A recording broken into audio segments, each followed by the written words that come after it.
centered around Farrakhan, a faker, Malana Karenga, another faker, and the word atonement. Now, the Million Man March was an achievement. An achievement for who and for what?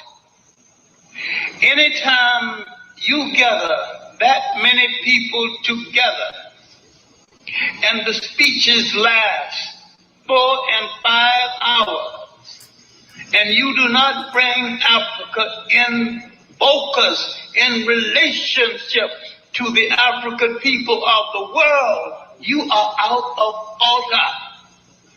Malcolm X was the tutor of Farrakhan, and he turned on Malcolm X and said that Malcolm X was a traitor to the nation, and the nation had a right to punish him. Now, can you trust in leadership people who would turn on a friend? I have said many times, if Farrakhan would sell one of his stretch limousines, he could send a black student through medical school. You have gathered to aggrandize a faker who is not accountable to you for anything. He has not accounted to you for the $5 million he got from Libya. Libya is part of the fundamentalist Arab clique who wants to Islamize Africa or destroy it. Who congratulated him after the march? Libya and a high politician from Iran. Libya has been instigating to move to the south into the great corridor that is Sudan. If you take the Sudan, that corridor gives you a straight shot into South Africa, and Libya will join the whites to reconquer Africa. They have no compunction about it because they do not think of themselves as an African people, and like all conquerors, they declared war on all forms of African culture. Because Farrakhan belongs to fundamentalist and reactionary Islam, he knows nothing about revolutionary Islam, that is African Islam. In Arab Islam, no woman ever held state power. In African Islam, women not only held state power, but in African Islam, women are the masters of the marketplace. Go to West Africa right now. Most of the concessions are controlled by women. Go to East Africa where you find African Islam. It's man controlled. Because the Arabs destroyed the matrilineal and installed the patrilineal.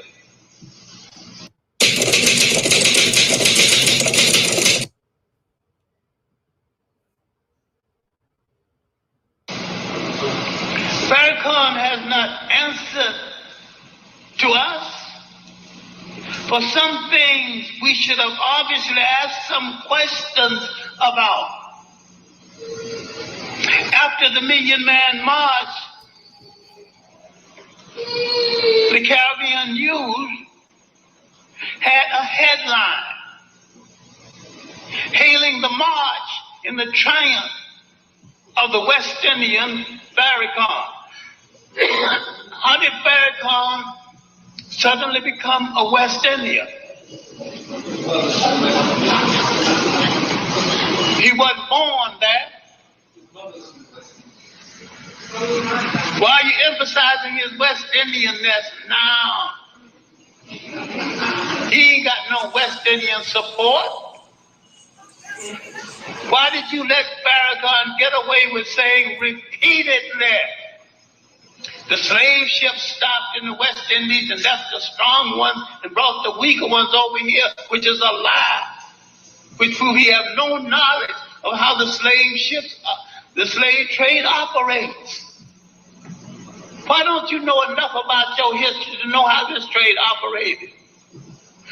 After the American Yankee Clipper outran the British man of war, and slavery was a New England business, not a Southern business. The Southerners bought their slaves from the New Englanders. After that, American ships went straight to Africa, picked up the slaves, and came straight back to the United States. You cannot separate slaves based on who was brave and who was not brave. The slave revolts in the Caribbean islands were more successful, had nothing to do with bravery. It had to do with an incident in history which neither one of us had anything to do with. Slaves buyers in the Caribbean bought in large lots and kept the lots together. They thought they could work them better that way, but they forgot they could revolt better that way. In the Caribbean islands, the slaves in the house related to the slaves in the field. In the United States, because they bought in small lots and broke them up, the slave in the house had no relationship to the slave in the field, and the slave in the house would betray the slave in the field. This had nothing to do with bravery. It has to do with culture continuity. There are good books on the subject by fine Caribbean writers, especially Edward Williams and C.L.R. James. So what is he talking? Distorting history? And he get away with it because you don't know history. In a speech made right here in New York, Farrakhan bought the story of the curse and said, and I've got it on tape, I got it in video, and I got it on audio, that people with dark skin and woolly hair, a certain kind of nose, was cursed. And that the texture of your hair and the texture of your eyebrows are supposed to be the same. He's saying with his high yellow self that he is pretty and blessed by God. And you're buying it, applauding it, and following after this con man. And you would follow him to Washington. It was an achievement. An achievement for who? Anytime you gather that many people together and fail to mention Africa, you might as well build a body and leave out the heart. Right. No matter where your body is in this world, your political and cultural heartbeat is in Africa. You call him Italian American. He's not pleased. He calls himself Italian. He's been here 5 generations. He still says Italian. He mentioned the country of his origin. His Americanism is a given. But the country of his origin is his birthright.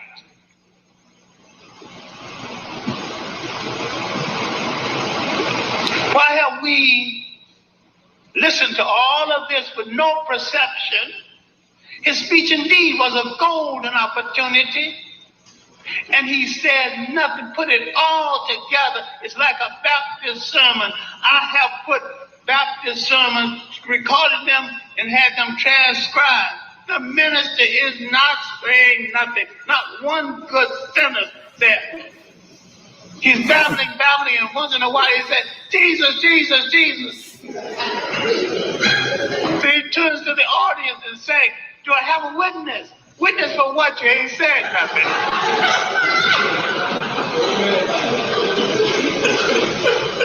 And we let people get away with this feel-good rhetoric.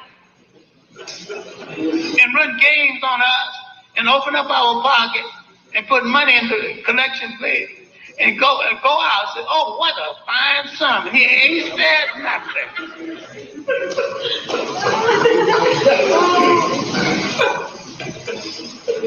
Farrakhan is a frustrated Baptist preacher like most of the Muslims. They're angry with Christianity. Now, I challenge Farrakhan to march on the Arab embassies that has restarted the slave trade in Africa, in the Sudan, and in Mauritania.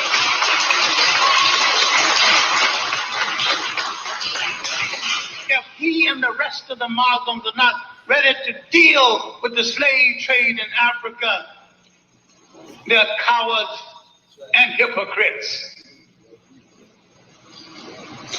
In the new slave trade in Africa, they're not only killing African men, they're working African women in the field in the day and using them sexually at night. Their children are being trained as prostitutes and concubines. Their young men mutilated. Africans are being driven out of Mauritania, who are Muslims, because they not only want this to be a Muslim country, an Arab Muslim country. Farrakhan hasn't said one word about this because he is bought and paid for by fundamentalist Arabs. And tell him to prove me wrong. Tell anybody to prove me wrong. Why if he had nothing to say about that? And you follow him like a fool to Washington. Go to Washington. You want to go to Washington. But don't go around following a faker to Washington. Now, let us, just for instance, 1 million men, let's guide on 1 million, although we could have been more. And each one spent at least $100. Add $100 together 1 million times. Do you know we can buy supermarkets all over this country? We have nursing homes. Nobody have to come and run our communities. What's going on, man? I'm not a captain. We back to do maintenance. Power to the people, yo. We back to do this maintenance. Power to the people, man. We are back to do maintenance. Get my stuff together.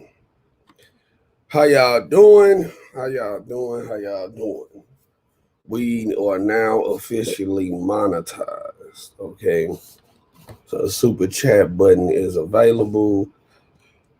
Always got to remember, if you want to donate to the product, then this is the new Cash App thing. Post it right there. This is the new Cash App name. Now, we got a few things going on. Let's take 1 second here. Got a few things. Oh, wow. Thanks, Melinda. Thanks. All right, listen, we got a call-in show. If you got anything that you want to talk about, you want to express your feelings this morning, we are talking about the world at large. I thank those of you who are my R. Kelly subscribers. Thank those of y'all who are the R. Kelly subscribers. But we have to talk about the world at large. So, what is going on in the world at large? All right, let's get off into this thing. Now, we have Barack Obama's brother that said that he is cold-hearted and ruthless, y'all. Barack Obama's half-brother says that he is cold-hearted and ruthless. So let's check this out, y'all. All right. Now, it says, let's get into this.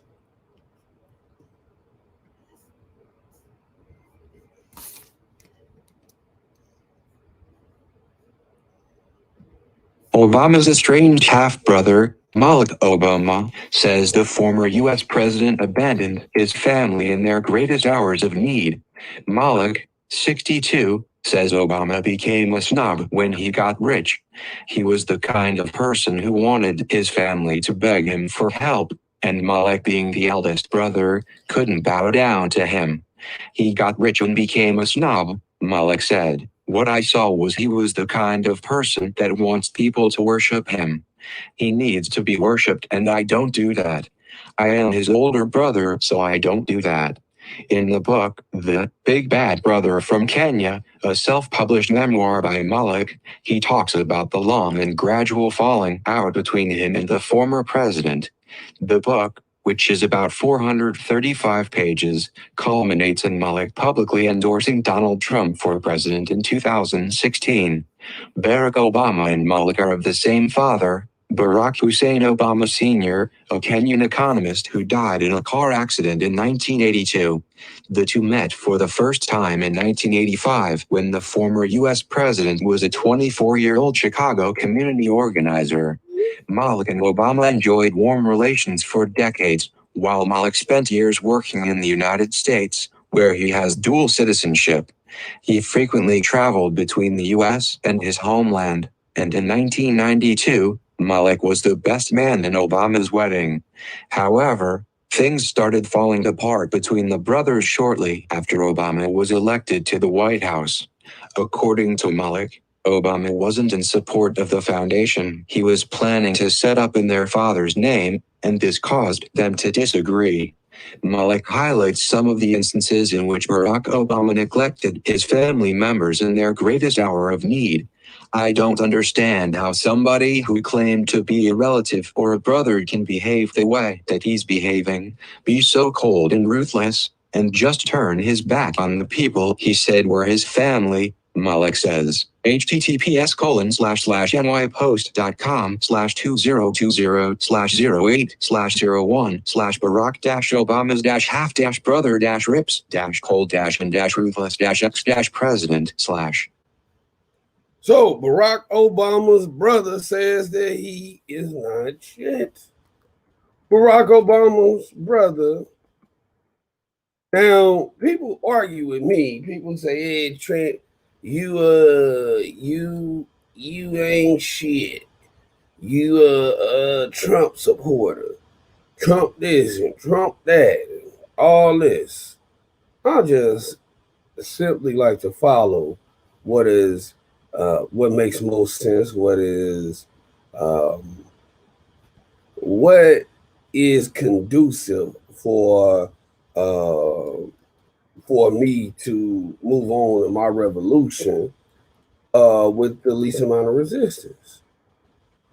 And this is what it is. His brother, when you have his own brother, Barack Obama's brother. Give me 1 second to type this to put on the screen. It says he's trash, right? His own brother is saying that he's trash. Now, what did he do for the community? Because that's the small article, right? Let's get to the big article. All right. Let's come here.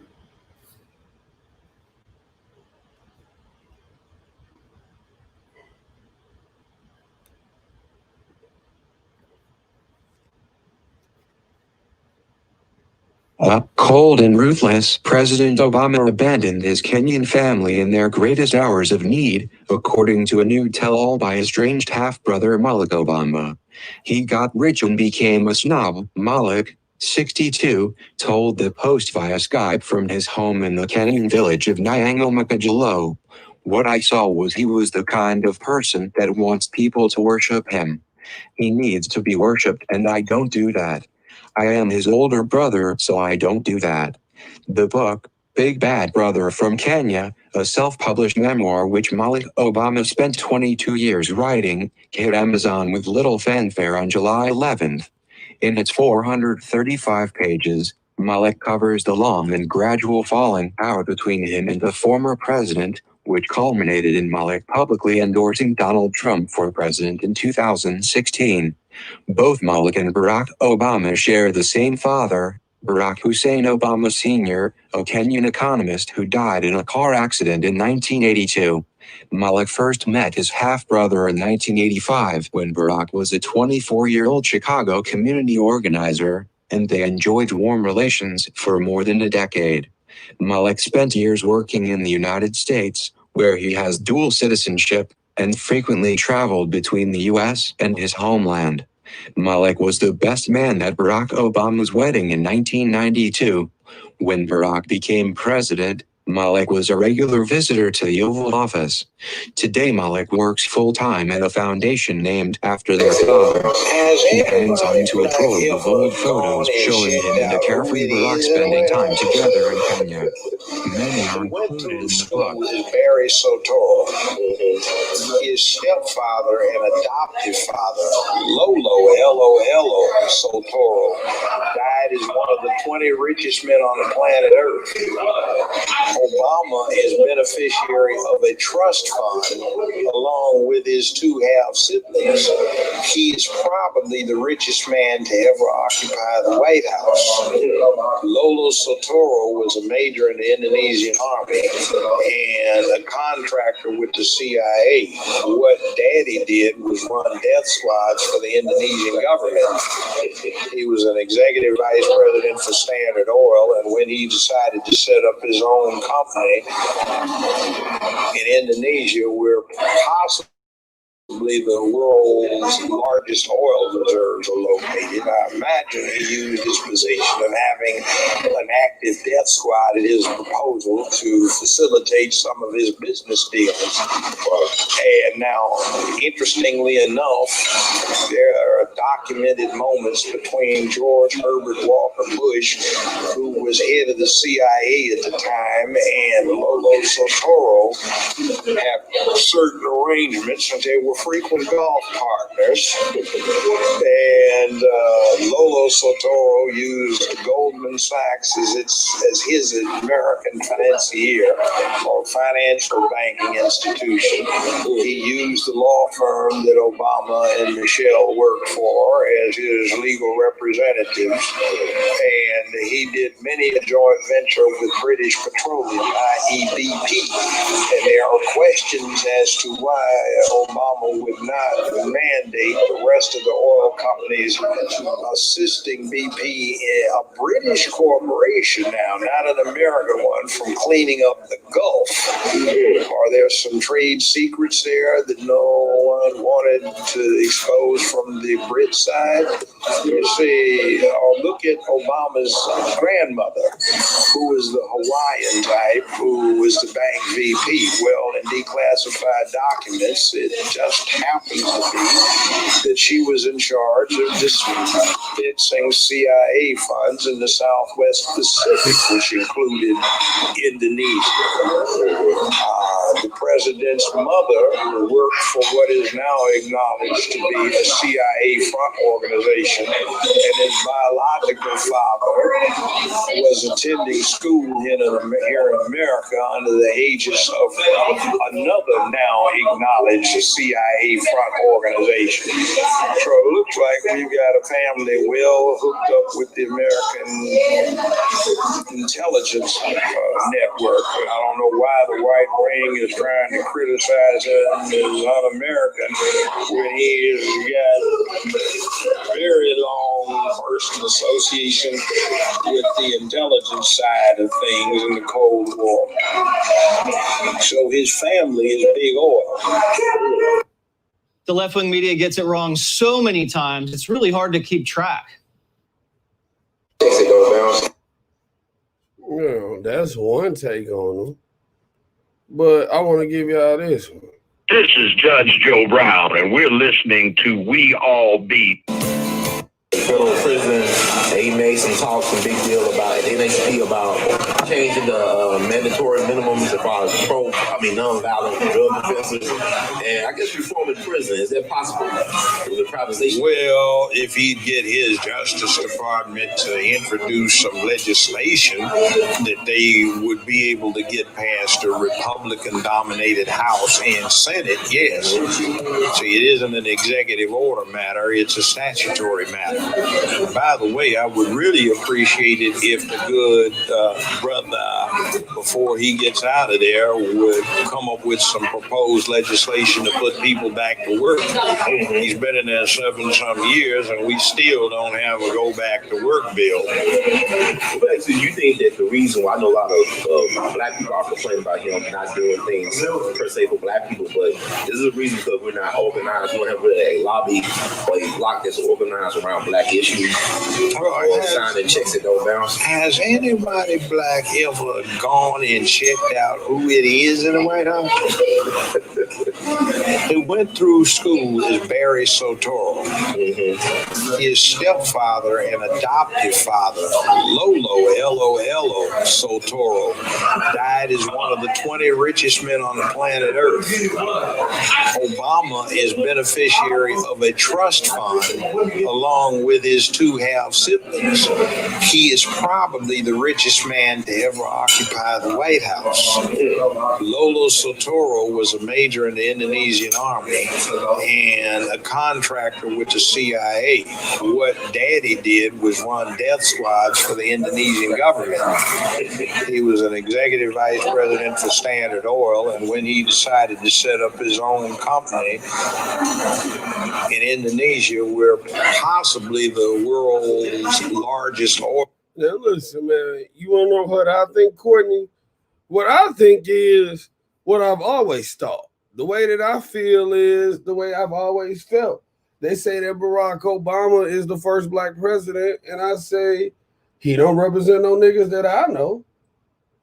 I mean, you could call me a lowbrow hood booger nigga, but listen, Barack Obama does not represent anybody that I know, and I'm just gonna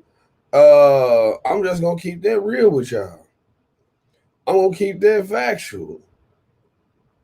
He just don't represent the people that I know. You know, give me 1 second, y'all. I'm over here getting my stock game and stuff together. But he don't represent us. He don't represent me at all. No. You know, no, he's not a descendant of slavery. Not an African descendant of slavery. No.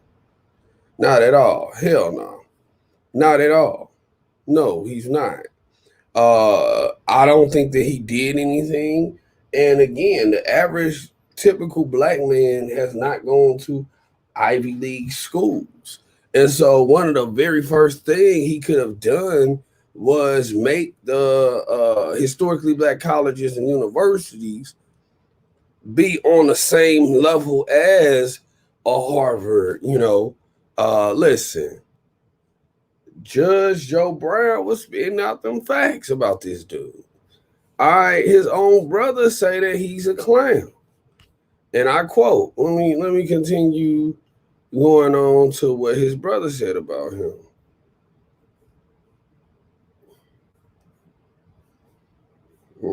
This is his brother. We had a big fight on the phone because he was not in support and insisted I shut down the website and not continue with the foundation. He had his reasons, but I was not having any of it. Malik writes, describing the stormy call shortly before the 2009 inauguration. We talked late into the night that night. He threatened to cut me off if I continued with the idea. In large image 13 Malik Obama in 2012 AP, the president, in retrospect, might have been right to be skeptical. In 2011, the foundation ran into trouble for failing to register as a tax-exempt, federally recognized nonprofit, and falsely claiming that it had. While the foundation still technically exists, it's raised less than $50,000 each year since 2011, according to tax filings.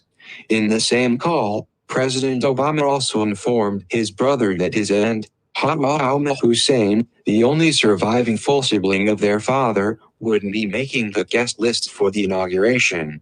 While Obama was in the White House, Aunt Hawwa lived in near poverty working as a charcoal seller in a collapsing house, according to local Kenyan media. When Barack Obama visited Kenya in July 2015, Brother Malik made a personal appeal on behalf of Hawwa during a family dinner. It was awkward as I tried to convey Auntie Hawwa's wishes to her nephew. She wanted him to look out for her, build her a house, etc.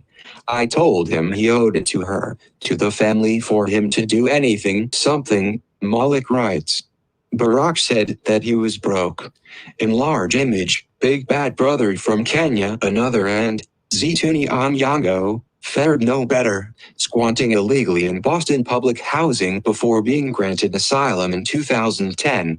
When she died penniless in 2014, Malik Obama made a reluctant appeal to his brother for help burying her.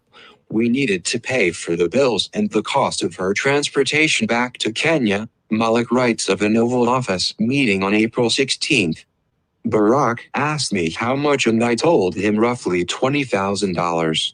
This was too much, he said. The president ultimately gave $5,000 to the effort, but it took another month before the Obama family could raise the rest of the funds.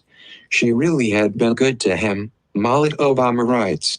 I don't understand how somebody who claimed to be a relative or a brother can behave the way that he's behaving, be so cold and ruthless, and just turn his back on the people he said were his family.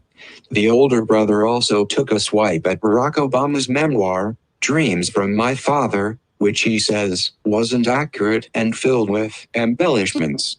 The book cited claims of their grandfather being detained and beaten in 1949 by British colonial troops as likely false, an assessment other scholars have also come to. Malik Obama made national headlines after announcing he was supporting Trump over Hillary Clinton. He became one of the billionaire's most ardent defenders on social media, earning a hit piece in BuzzFeed and an invitation to the third presidential debate, where he hauled around with Kellyanne Conway. Malik's faith in Trump remains unwavering. I'm 110% still with Trump, he said. He's not fake. He tells us the way he sees it. He's bold and fearless, and he's tough. He also mocked the Democratic nominee Joe Biden as too old and feeble to win. I don't think he's going to make it. His teeth are falling off, Obama laughed. He looks like he's going to drop dead. Barack Obama's brother exposes him. His brother exposed him. Okay. Now let's start talking about what else is really going on out here in the world. Yeah, he definitely gave more rights to the black community. Let's start talking about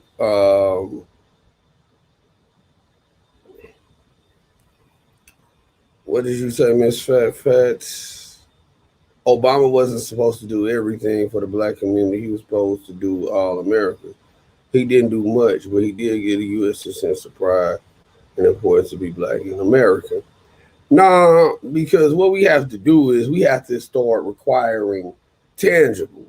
When you start saying things like hope and all of that, that's not a quantifiable measure.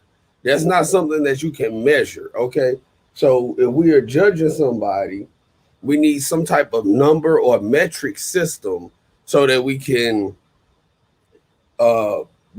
directly say how important this person is to the movement or how ineffective he is against the movement. Obama didn't give us anything tangible. He gave us no metric system. Hope is not quantifiable. Can I put a dollar value with hope? Hope is for church. We're talking about the president of the United States, former president. Then, if he does not have enough courage, all right, to vote and to back Joe Biden, why the fuck did you make him? Why the hell did you make dude your vice president? If you don't believe in Joe Biden, why the hell did you make this dude be your president for 8 years? He said, I always felt important. Confidence comes from within. Yeah, there you go. I agree with Jennifer right here. Obama was ineffective, and his brother just exposed the fact of how ineffective he was. But moving right on along to our next story. All right, this man was released from jail, and he did 3 shootings after being released without bond. So let's see, what this happened. What they talking about. He was set free and allegedly went right back to shooting.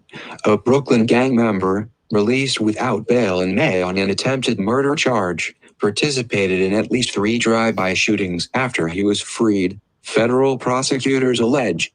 Darius Sutton, 23, was initially arrested in connection with a May 16th shooting in the courtyard of an East New York building that left a man seriously injured.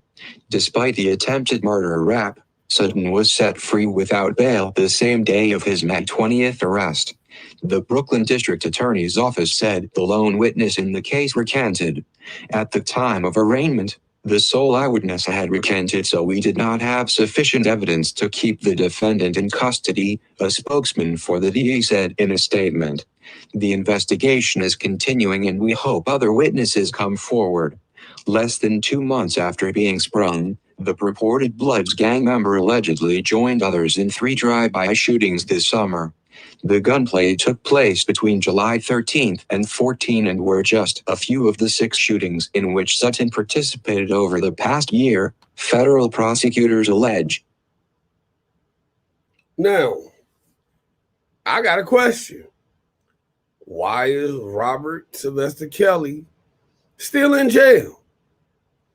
When you let gang members out and they go back and they start doing drive-bys and start shooting niggas, why is Kels still in jail? Somebody gonna have to make it make sense for me about why Robert Sylvester Kelly is still in jail. I wants to know, can somebody, and again, this is a call-in show. You chilling with Trent in the morning. Why is Robert Sylvester Kelly still in jail, y'all? Don't nobody know? I mean, listen. Why is Kels still in jail? She took the hashtag out my face, out my fingers, before I could type it. But why is Robert Sylvester Kelly, also known as Uncle Rob, why is he still in there? Make that make sense. Make it make sense, y'all. They know that it don't make no sense of why Uncle Rob, aka Robert Sylvester Kelly, is still in jail. Why is he still there? Somebody tell me, man. Somebody tell me, man, what's going on. Does anybody know? I would like to know why R. Kelly is still in jail. You had this dude get out, and again, this dude is a gang member who has shot up at folks after he is already, out. Now listen, let me have it. Let's look at this. All right. Sutton was seen on surveillance camera footage in one of the attacks on April 20th, when he snuck up behind a rival gang member and shot him 3 times from the back in broad daylight, prosecutors allege. In large image 13, Darius Sutton, aka Blizz Micho, in a gray sweatsuit and red bandana U.S. Department of Justice. The victim narrowly escaped death. The defendant's violent spree over the last year has left at least 7 individuals with gunshot wounds, Federal prosecutors wrote that these events did not lead to 7 deaths is entirely fortuitous. The videos described above make clear that the defendant shoots to kill. Sutton is now being held in federal custody pending his trial after being arrested again last week, days after law enforcement officials executed a warrant at his East New York apartment.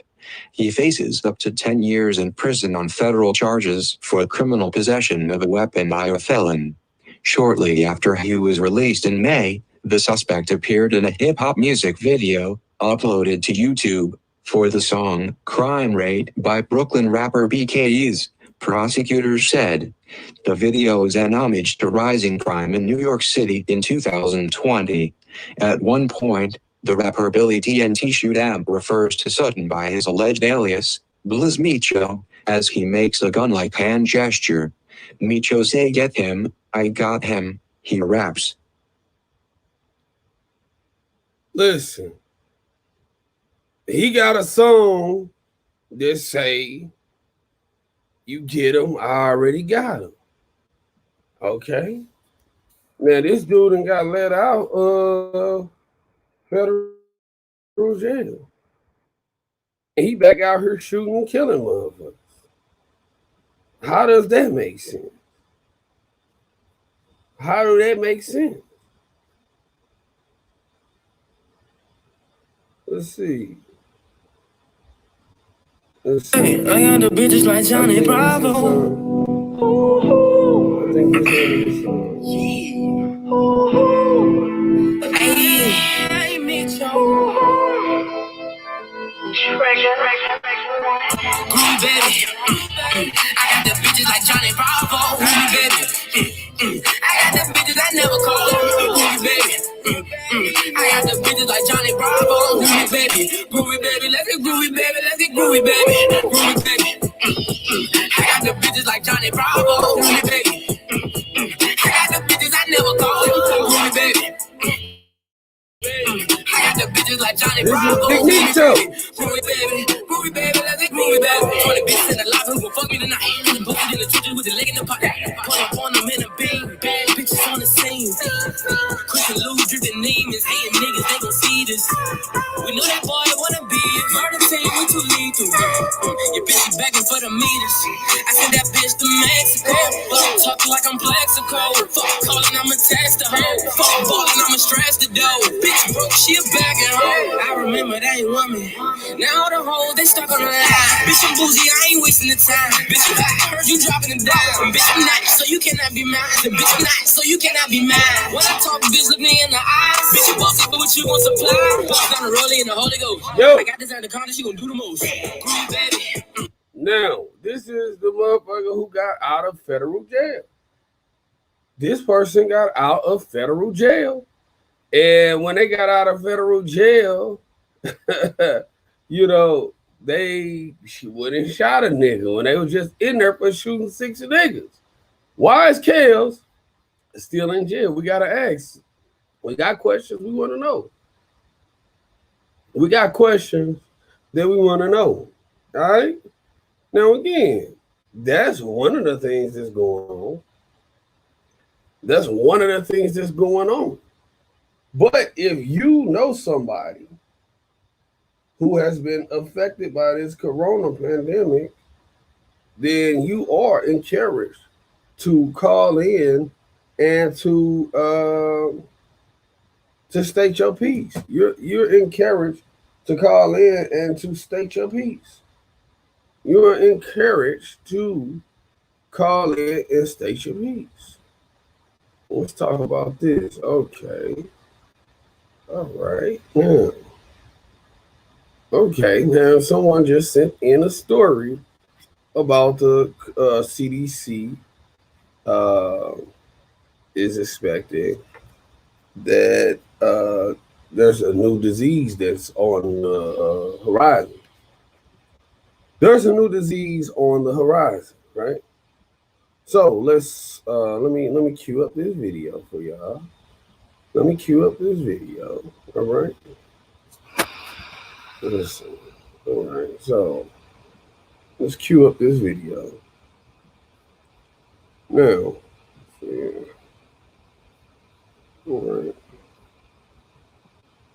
The Centers for Disease Control and Prevention warned parents and doctors Tuesday that it expects another outbreak this year of a rare but life-threatening condition that mostly affects children. Outbreaks of acute flaccid myelitis, a serious neurologic condition that can cause paralysis, typically peak every 2 years between August and November. While rare, parents and doctors should be vigilant to recognize symptoms of AFM because it progresses quickly over the course of hours or days, leading to permanent paralysis or life-threatening respiratory failure in previously healthy patients, according to the CDC.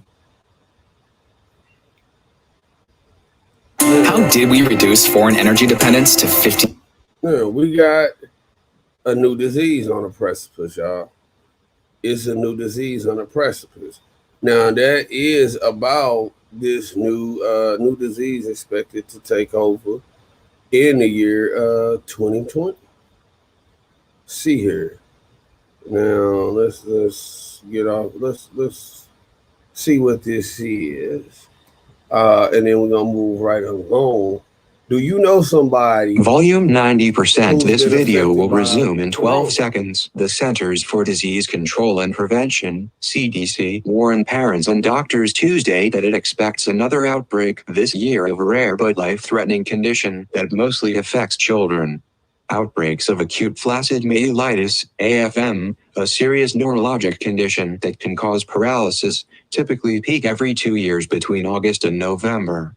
The last peak occurred in 2018, when 238 cases were reported to the CDC.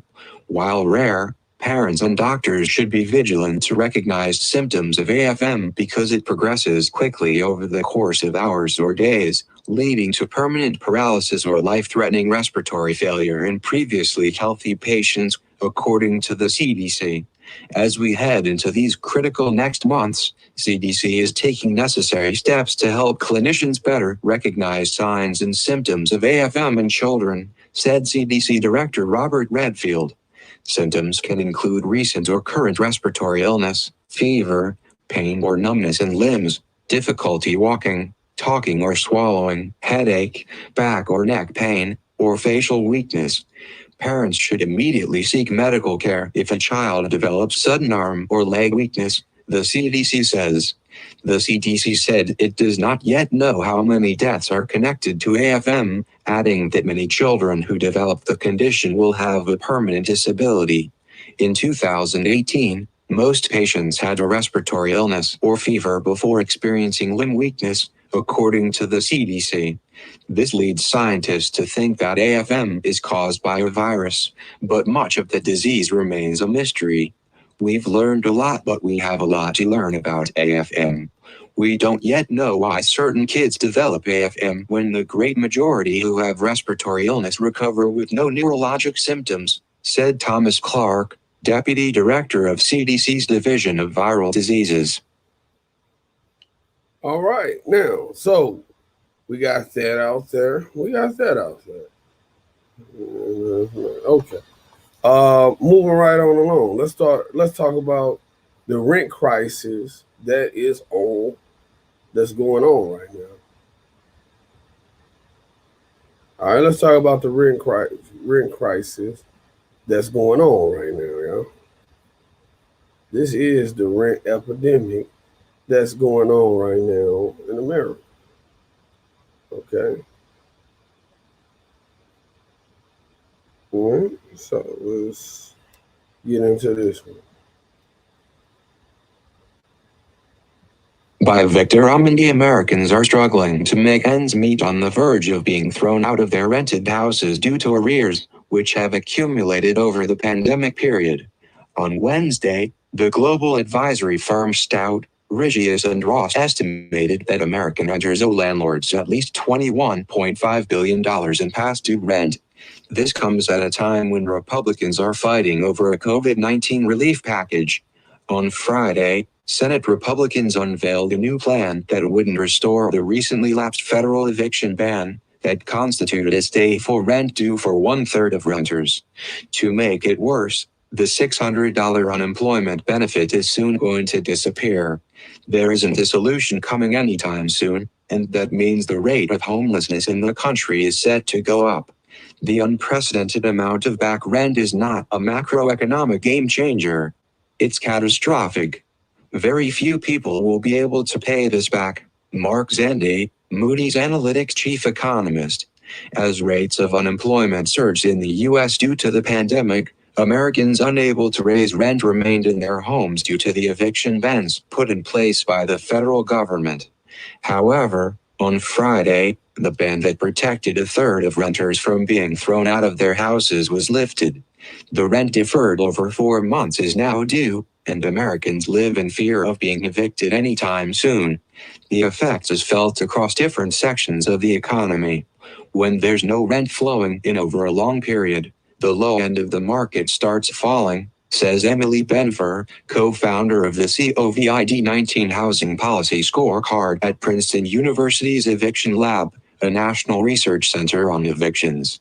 Risk of eviction increases, risk of foreclosure and bankruptcy follows. Property taxes go unpaid, leaving communities and schools under-resourced, Benfer said. In May, the Democratic-controlled House of Representatives passed a measure that would have extended the employment relief through January and allocated $100 billion for rental aid. It would also have extended the eviction ban for up to 1 year. On the contrary, the Republican-controlled Senate unveiled plans to reduce the weekly employment aid to $200. Now, you see that they're kicking y'all out of your houses. Those of y'all who are affected by the coronavirus, listen, they're kicking y'all out of y'all houses. Now, do we have anybody in the building who is from, thanks, Bird. Thanks, Bird. Bird. The bird is the word. They want us in FEMA camp. Yeah, they do. They really want us in Truman camps. Let's start talking about this. Let's talk about what's going on in the world. Those of y'all who follow me, I have spoken a few times about the prison industrial complex. Okay? So let's go right here, right? Philadelphia school plans to close 23 schools and build a $400 million prison. Let's really talk about this. How they are closing schools down, but they are building prisons. Okay, so let's talk about this. If this is their plan for young people, then black people may want to come together and fight. The city of Philadelphia recently announced plans to close nearly 24 schools, while simultaneously spending $400 million to build a shiny new prison. We hope that this isn't the intended replacement for those displaced students coming out of inferior educational systems. Pennsylvania's School Reform Commission voted to approve the budget to close the schools in spite of pleas from parents and students not to do so. A total of 23 schools will be closed, roughly 10% of those in the city. A stunning 81% of those school closings are going to impact black students, even though they only represent 58% of the student body. According to the Philadelphia Inquirer, students are going to help cover the city's debt by returning to class without new materials for learning. The impact is going to be felt the most in poor communities. A total of 3,000 people are going to lose their jobs, and programs in sports, art and music are going to be cut. RT is also reporting that the cuts that students are going to endure are not going to fill the budget gap, since the Republican-controlled House of Representatives just approved a tax break for corporations that will cost the state $600 to $800 million per year. The state is also going to invest $400 million to build 2 state correctional facilities. The prisons that are being expanded have been subject to lawsuits claiming sexual and physical abuse of inmates. That's really... Journalist Rainey Kalek said that the racial disparities in the prison and school populations in Philadelphia create a literal school-to-prison pipeline that destroys the futures of black children. In Philadelphia, Black students comprise 81% of those who will be impacted by the closings despite accounting for just 58% of the overall student population, she wrote. In stark contrast, just 4% of those affected are white kids who make up 14% of Philly students.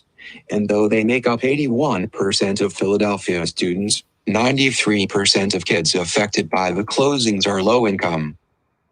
Listen, how do y'all feel about that? How do y'all feel about that when they are essentially closing down schools, building new prisons, and people don't see the direct correlation? People don't see the direct correlation here. People don't see it. How do y'all feel about that? Call in and tell folks how you really feel about Philadelphia shutting down schools, and what you gonna do with the kids? When you shut down the schools, then what you gonna do? Yeah, it's very diabolical scheme. Very diabolical scheme. Period. Excuse me.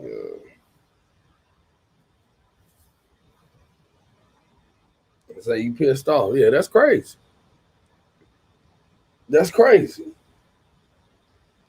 It's crazy that, you have to go through that as a Black in America.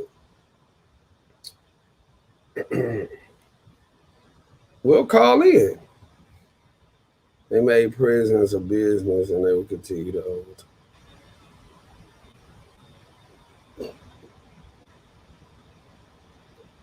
hold. Y'all are hilarious, yo. Y'all are hilarious. They want our children raised in these prisons, and it will be zoos in a minute.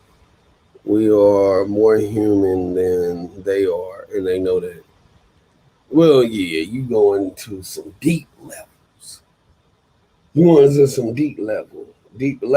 But I mean, listen, I walked up to that jail door at the MCC, and I told the jail man that right now they don't treat caged beasts.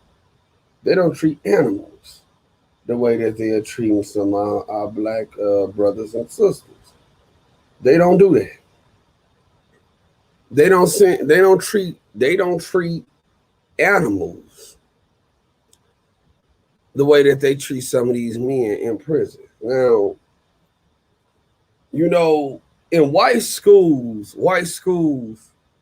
don't put bars on the window. A lot of white schools don't even have dare officers.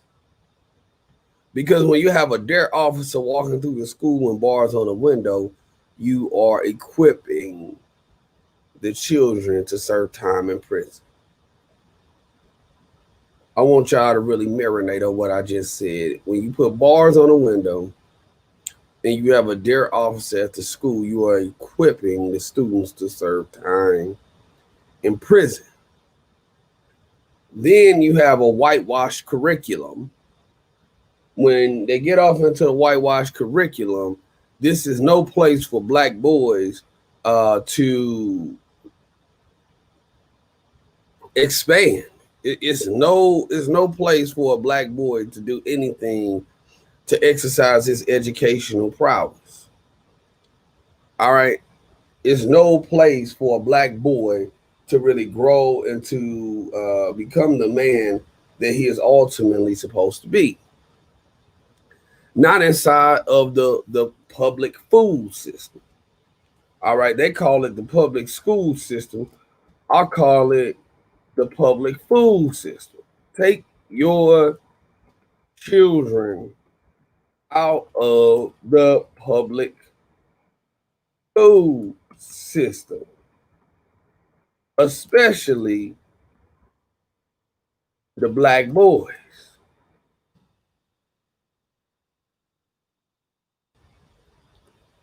Take the black boys out the public food system. All right? Take them out of that goddamn public food system.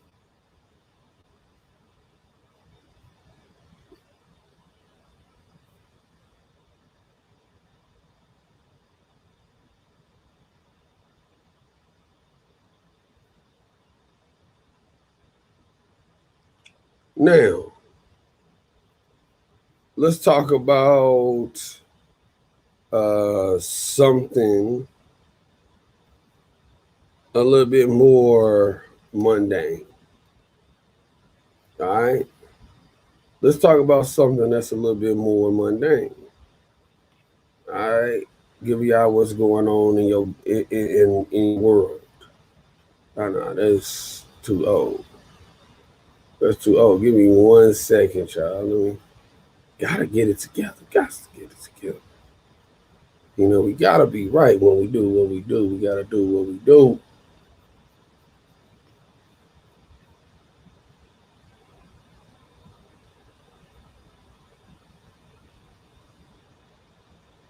Let's see here.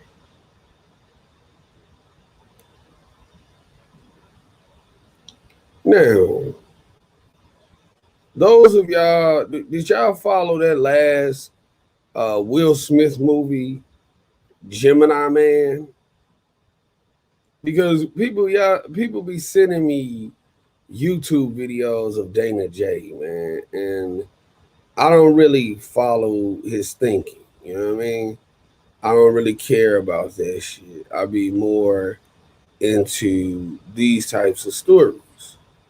All right, so let's talk about this. Let me have my expensive ass computer read this to you. 1 second. Last Wednesday, Bob Quinn, Detroit Lions manager, held a virtual press conference where he took some time to talk about the measures the team has put in place to prevent the spread of COVID-19. As part of its measures to fight the virus, Lions will require the players and staff to wear microchip devices such as sweatbands and wristbands to track what people they've been in contact with within the building. The devices will blink and give audio alerts in case they get too close to people outside designated tiers. Quinn also noted that the team has also put a new air filtration system in place, and players will be required to order food through an app from the cafeteria. As for team rooms, Quinn said every position group has gone up a room. For instance, the offensive line uses the team meeting room, which initially held 120 people and won't hold a maximum of 34. Additionally, Lions' quarterback room isn't usable at the moment owing to its small size. However, at the beginning of the session, Quinn made it very clear that they don't have updates on some players' COVID-19 status. We have nothing to report on any positive tests or opt-outs this morning, Quinn said. If there's anything to report on that, it will be later on today. The players got their first round of COVID-19 testing on Tuesday, and the results take about 24 hours to come in. They're supposed to for at least 3 rounds of testing before they enter the Lions facility. Regarding opt-outs, Quinn said they're still at the educational stage with the players, including the virtual meeting between medical professionals and players' families scheduled for Wednesday night. Therefore, even if the players reported to camp on Tuesday, they have until Monday, August 3rd, to opt out. The team said in case any player tests positive, they have a system in place to ensure all the people in close quarters with that person will also be quarantined. Oh, so lovely. Call in. Oh, so lovely. Call in. While we haven't heard call in, let's talk about that. Let's get to dropping that fable, y'all.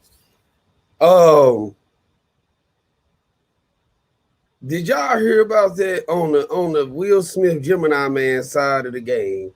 Did y'all hear what I just heard? That this man is gonna put microchips into his players to tell you where they've been and what's going on there. It sounds like these men are on house arrest. It sounds like these men are on house arrest. Okay.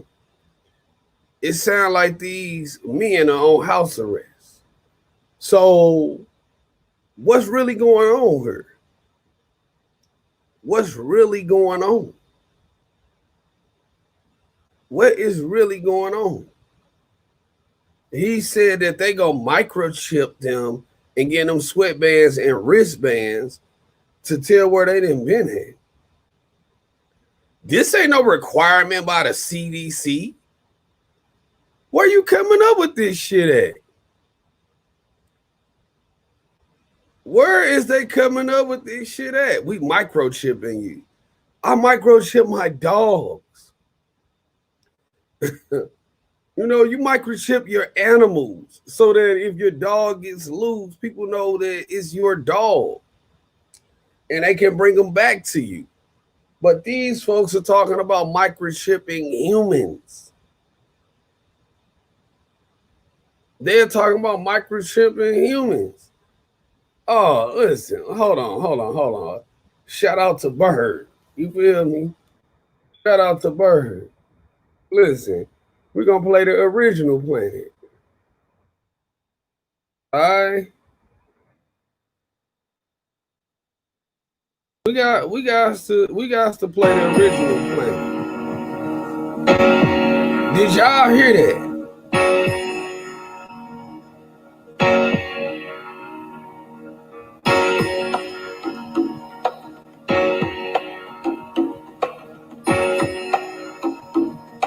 That be the straight. Call in.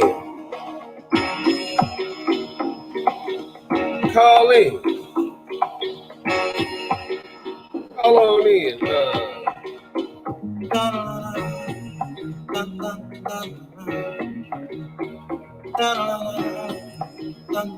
That be the straight. Call on in.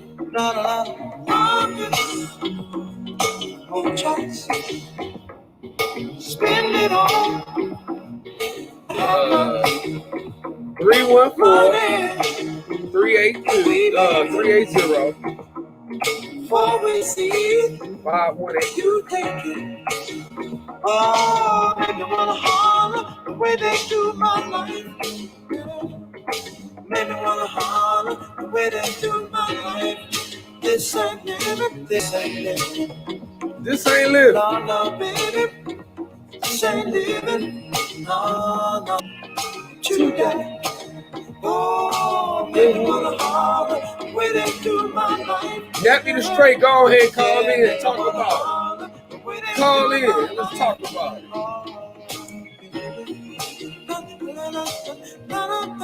How you doing, Carly? You live on Opinion.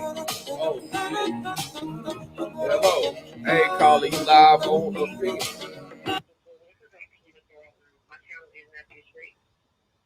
Okay. You say your channel is called Nappy the Straight? Yes. Okay, let me navigate to that real quick because I want to, plug black businesses. Nappy to the Straight. Okay. You just got a YouTube channel, you don't have a website or anything? I have everything. I'm a filmmaker as well as I sell an natural hair product and I'm a licensed cosmetologist. So I have a bunch So hello everyone, I am Adwol. You can put in Nappy Straight or you can put in my other channel, which is Money Is Our Goal. You'll see my web series, you can come up my movie. You can go to my website.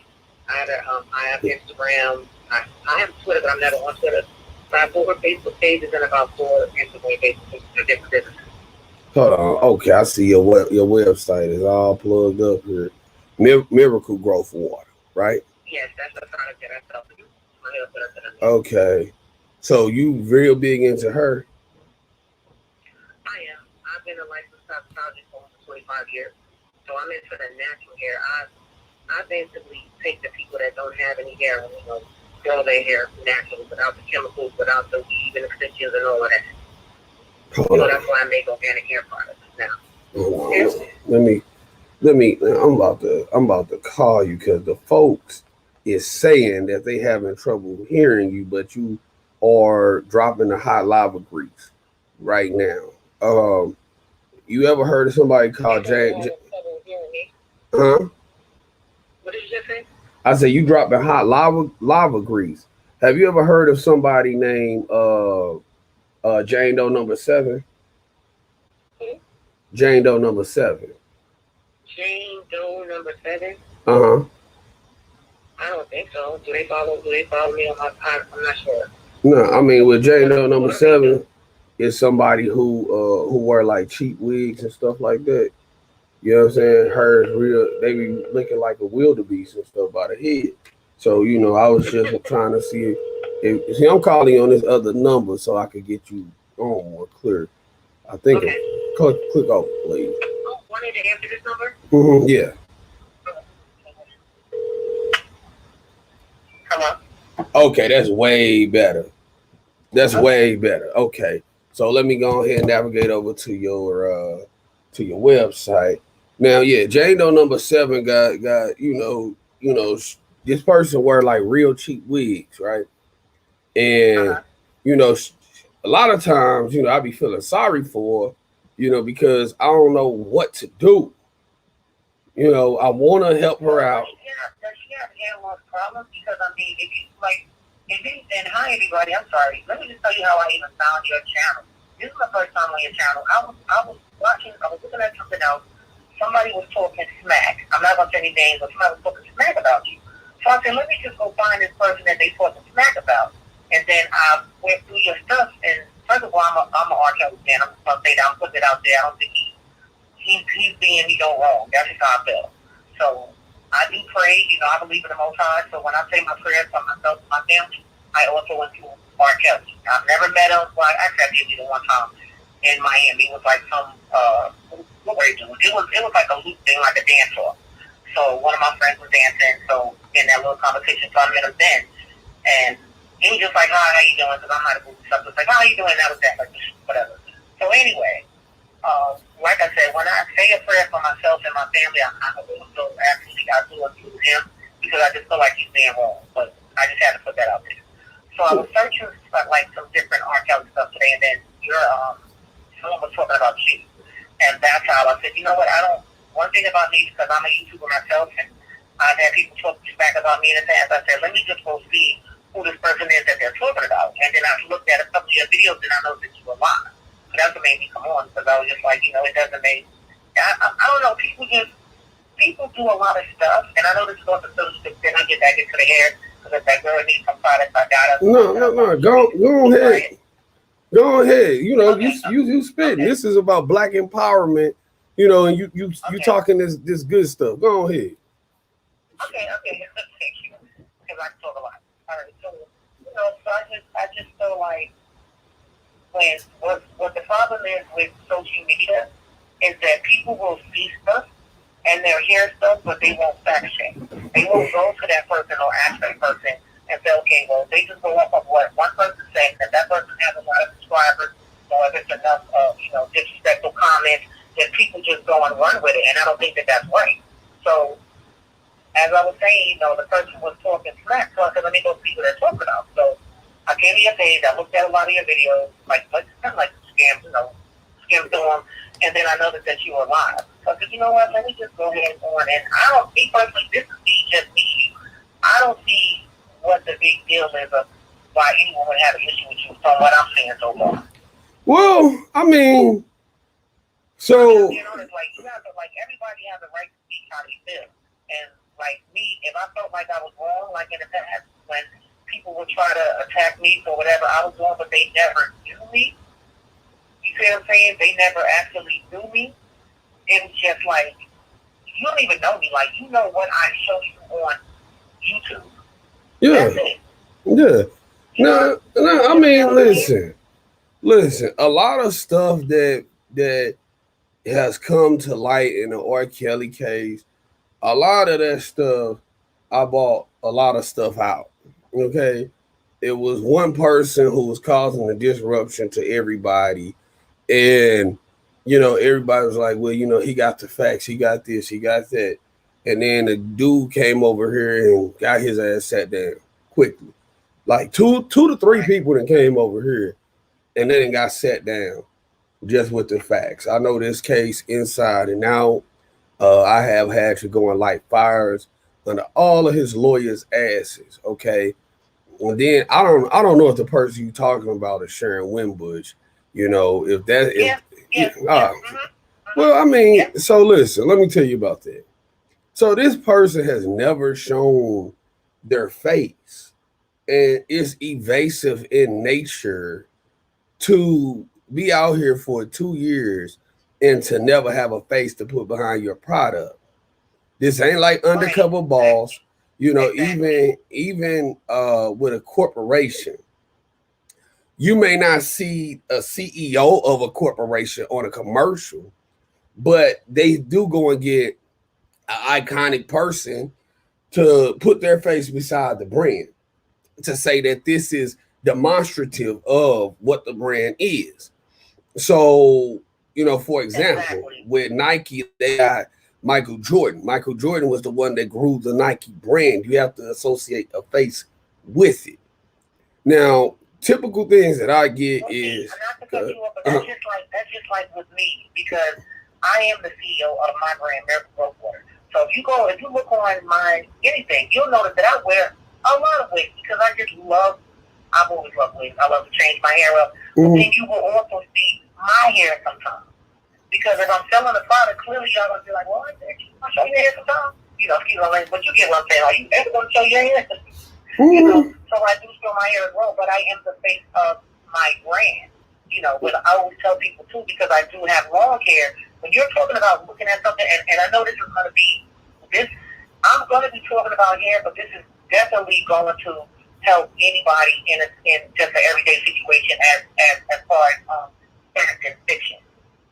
Okay. In my case, I always tell my viewers, don't worry about what my hair looks like, because my hair already grows. So, and I'm telling you, okay, well, this product is going to do X, Y, and Z, and I'm a woman and my hair grows when I take care of it, you can't really use me as proof of it, if that makes any sense. You understand what I'm saying? You standing behind your product. Customers, you got to look at people that use these products. If I'm telling you this helps with hair loss, but I don't have hair loss, then you need to look at somebody that's on there that has more, that has more fun, and ask them, did this work for you? Read the reviews, read the testimonies. So I think a lot of times, because we as a people are so visual, like as a black woman, because I'm actually black in that, but anyway, black. I'm still black. So as a black woman, we are visual. So when we see another woman that has long hair, most first thing we want to say is, well, not me, but most people want to say, that's a way, or that's whatever. And then once you realize that it is that person's hair, okay, well, what did you do? Oh, well, I use this and I use that. But what she doesn't mention to you was she drinks water, she works out, she eats healthy. You get what I'm saying? So they're just looking at the outside. You're looking at the outside, and this is what you want to be, or one day, okay, well, maybe I can look like this. And no, that's not always true. So I say all that to say, and it goes back to the fact checking. Don't just look at what's on the outside. Go do your research for yourself. Because yes, we are visual. So the first thing we see is boom, that picture or that image. But the image can be fake. Yeah, I mean, and what you're saying is so important because I went through my own phases, before I just finally decided to get dreads. Before I decided to get dreads, I had like long flowing hair. And what would happen is that I would go to the beautician just like everybody else. And, I have shrinkage by having 4C hair. Of course, I got shrinkage real bad. Yeah. So when I would go to the beautician, I would sit down and, she'll begin blowing my hair out. And, I just had hair on top of hair on top of hair. It would be a bunch of ladies that were in the, in the beauty shop and stuff like that. They would start hating on me and things because my hair was so long, but it was just like, yo, you probably care for your hair more than I do. I just do a little bit here and there, drink water, but I don't really touch my hair like that. My lady or somebody who I'm kicking it with might be all in my head. But as a man, I wasn't messing with my hair like that. But some folks was, and I do think like hair hair is a big problem in the black community. So yeah, Right. go ahead, go ahead and talk about it, please. Wait, say that again. Say that. I said that hair is a big problem. I was basically adding on to what you were saying is that hair is a big problem in our community.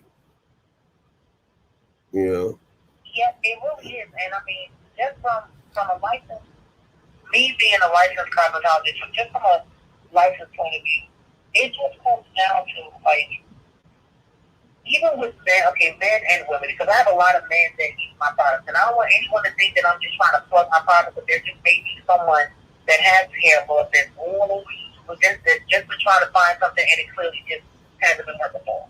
So this isn't about me trying to plug my product, because I make, the Most High, and I don't say GOD, some people probably say God, I say the Most High because I just know his real name, so I just call him the Most High, but I am talking about the Father in heaven when I reference the Most High.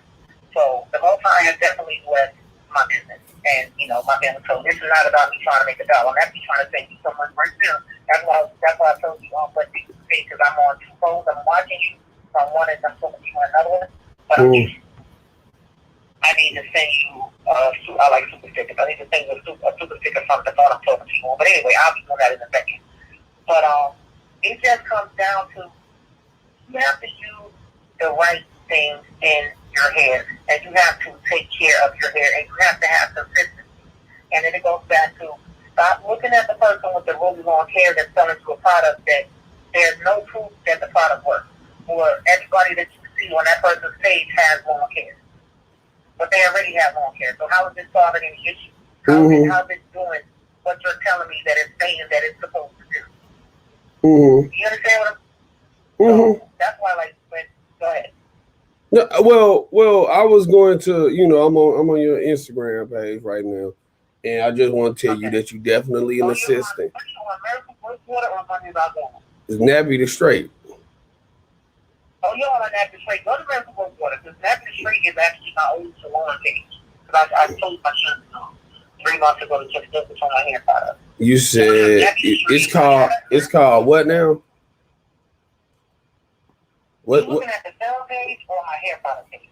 Your hair product page. It says Miracle Rose Water. Okay, Miracle Rose Water. Okay, here we go.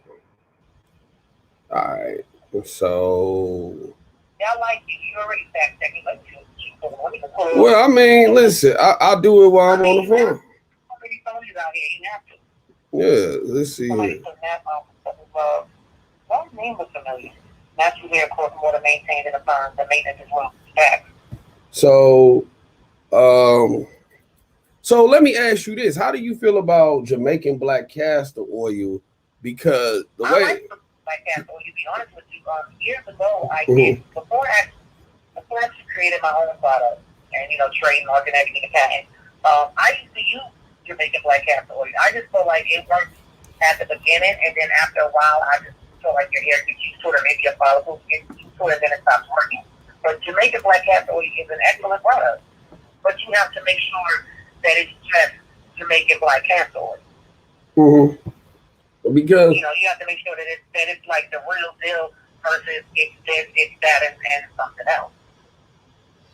Well, the way that I feel like my cousin, the picture that you're showing now, that's actually my cousin. And I have other pictures. If you scroll down to where his hair first started, his hair was wow. chopped up there. I ain't know you was related to Kenny G. To who? I didn't know you was related to Kenny G like that. You said King G? Kenny G. This is okay. Here you go. That is not Kenny G. Oh, this ain't Kenny G. You talking about the singer? Yeah, the saxophone player. Okay. No, that's not Kenny G. You talking about the singer? That's my cousin. But see where he started, and he said he's gonna apply to. Wow. Yep. Wow. See, so but you'll see people with bald spots on there. You'll see people with receding hairlines. Yes, I mean it's a lot. alopecia. Mm-hmm. When that comes down, natural products. That's just like what you know how they say you are what you eat. People don't realize that when you're putting chemicals and different things in your head, all of that stuff goes down into your body, down into your bloodstream. So it's never going to be good. So what I use when I make my products, and see, there's my hair. To the left, I was trying to do fast. My hair was coloring my hair all day forward. And so I show where it goes back. So those are things, half the people, most women or someone that's telling something, they're not going to show you when they mess up their hair. Because I remember I used to be commenting, well, she does, if she's a licensed cosmetologist, how is it that she does her hair? Well, because we not just on our own head. Mm-hmm. No. You prefer me to use a new product on my hair before I put it on your hair and break your hair off? Listen, when you start talking about what you just said, and you say how you have found my my channel from people talking stuff, listen, I'm somebody who reads a lot. I'm able to articulate myself, and people, like, if I misspell a word or I mispronounce something like that, then people will use that and say, well, you claim to be so smart, but you misspell this word. And I'm like, okay, but that happens though. That happens to the best of the best. But I just said that to substantiate your point about when people talk to you as a cosmetologist about your hair, people say things to knock you off of your pivot, because they are inferior in themselves.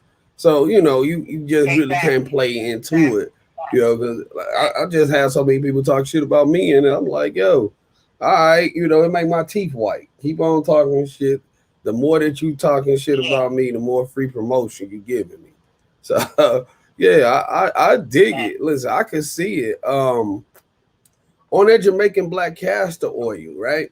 I wanted to hit on that because in my experiences with the Jamaican black castor oil, it's too thick to penetrate your scalp. Let me just put this out here. My new brother, but now it's for your brother.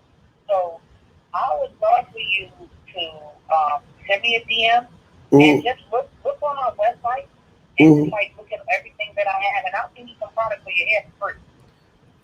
I mean, I have a lot of things I think are not lipstick. I have one item on there that's lipstick, and it's called a Wonderful Ball Spot and Extra Hair Grower.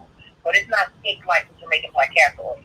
But then I have other things that you can spray on your hair if your hair is just, if you need it to hydrate or it's thinning or you want it thicker or you just want it healthier. So you just look on there, whatever you tell me, listen, I want to try this, I want to try this, I want to try this, I want to try that, I got you.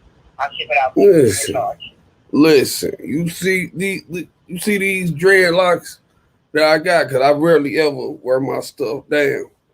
I don't know nothing about all them products and all that, because I gave that stuff up a long time ago as far as on the product side of the game, because it get to be too confusing, and I had probably spent like over $1,000 in product. I'll start doing stuff that didn't make no sense. And that doesn't hold on, let me send you this.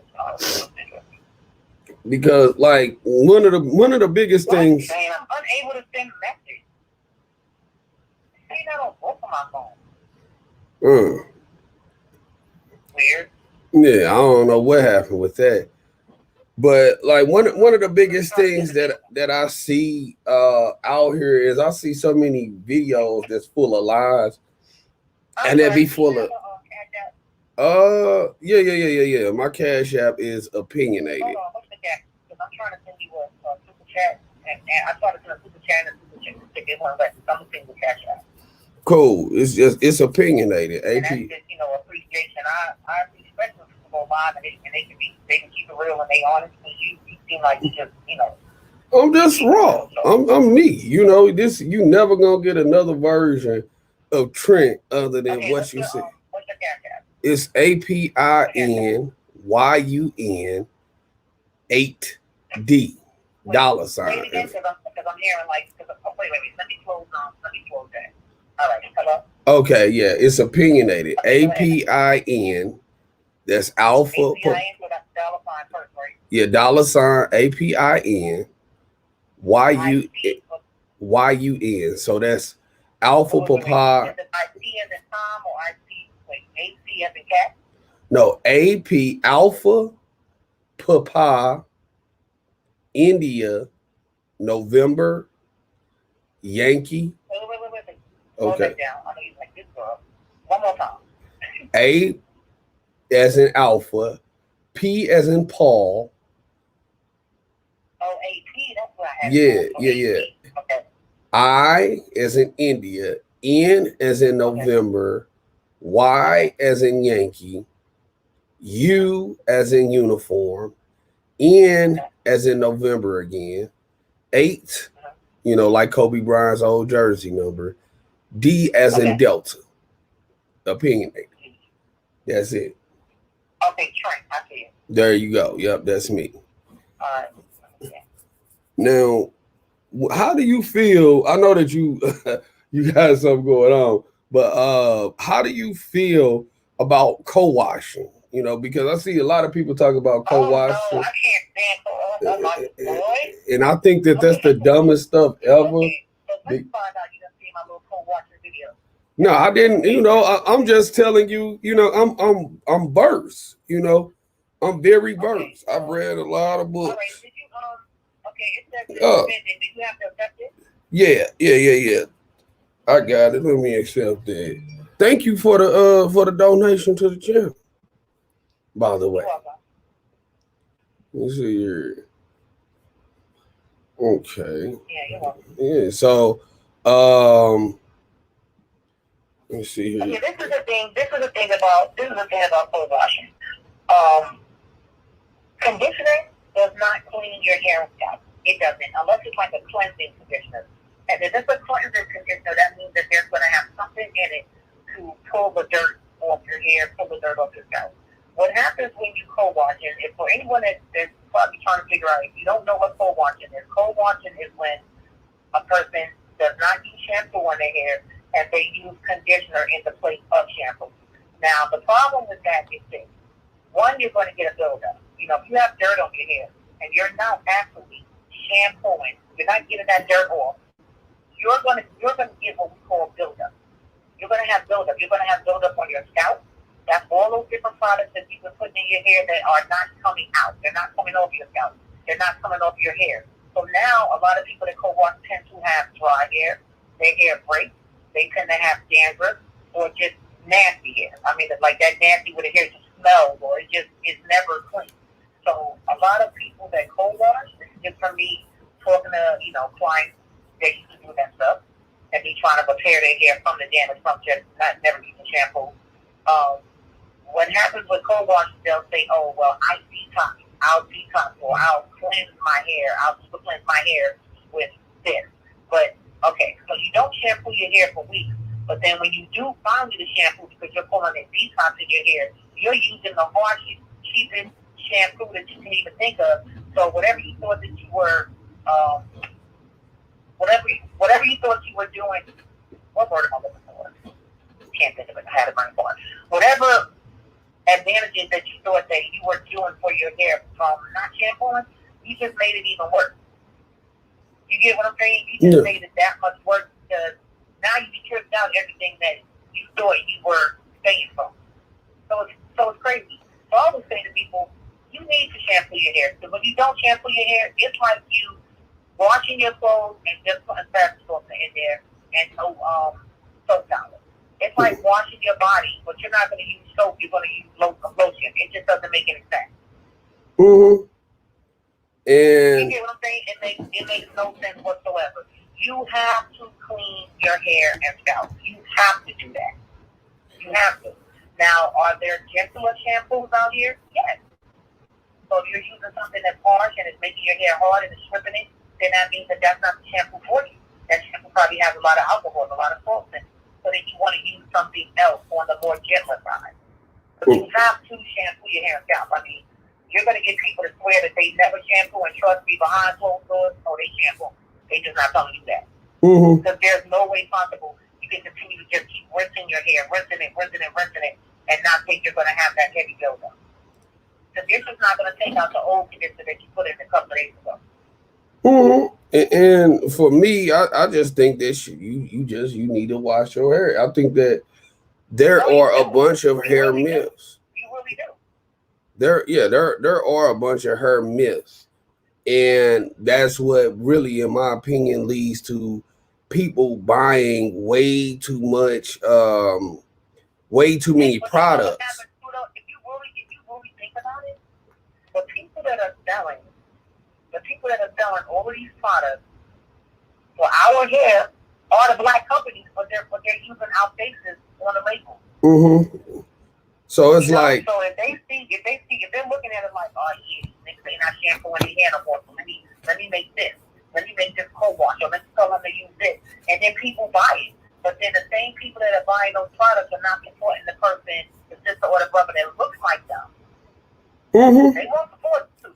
They won't support you, but they'll support pale-face all day long. Yeah.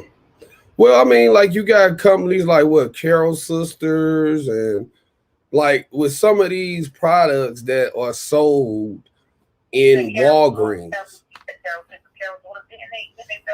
Yeah, that's what I mean. But they still operate. They sell it to the white man. They sell it to them, and see everything that made the product excellent when our people had it.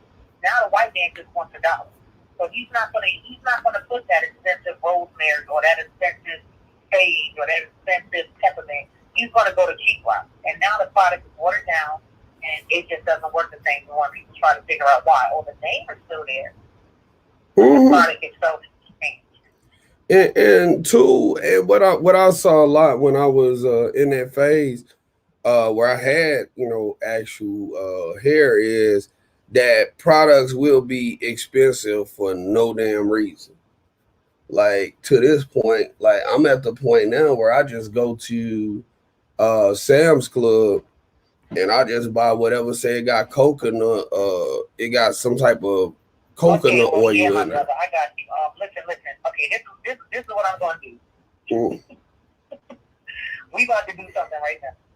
And I'm gonna say this while we're live. If you don't mind, I will become one of your channel sponsors. And then that way you can keep using that cheap product that you're buying, and you can get good products that's expensive. Now, I will tell you, natural and organic products are not cheap. We're talking about taking stuff from the herbs and turning these herbs into a powder. Then you have to go from the powder and turn the powder into something that people can use in their hair. And you also have to make sure it doesn't mold, cell, no microorganisms. I can go on and on. So yeah, I saw a lot of videos with you being in my lab. But I can sponsor you your hair products. That way you don't have to use cheap stuff. That is phenomenal. I make my stuff. I don't have the only person that's over me is the Most High, and I am the CEO of my product. Mm-hmm.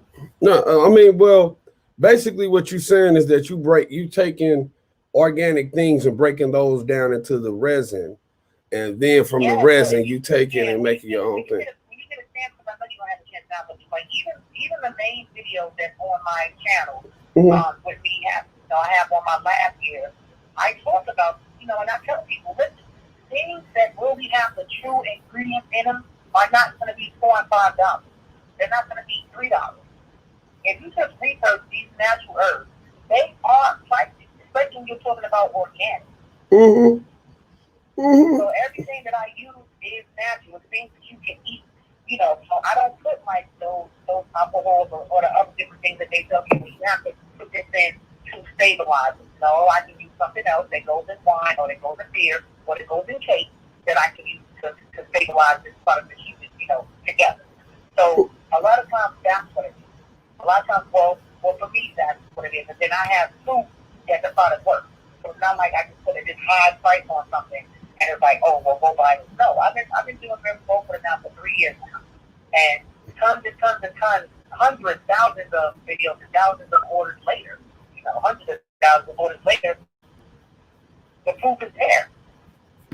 I mean, so it's a difference when you buy something and it works versus you're spending all this money and it's doing nothing.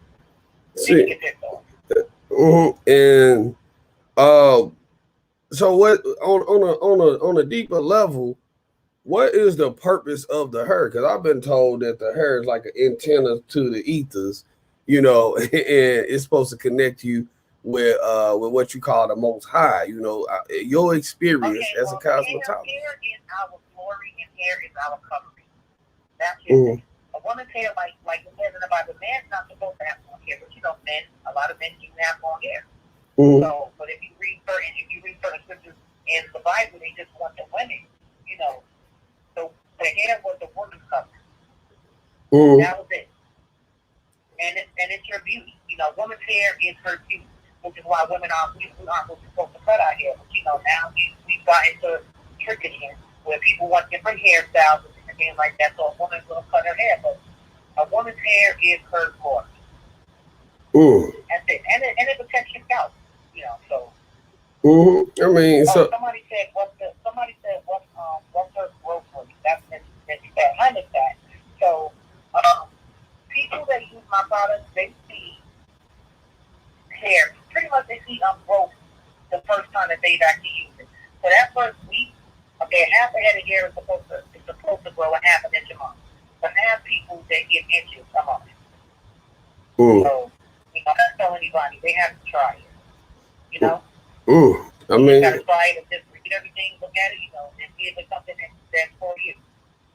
See, I think that everything you're saying is real powerful.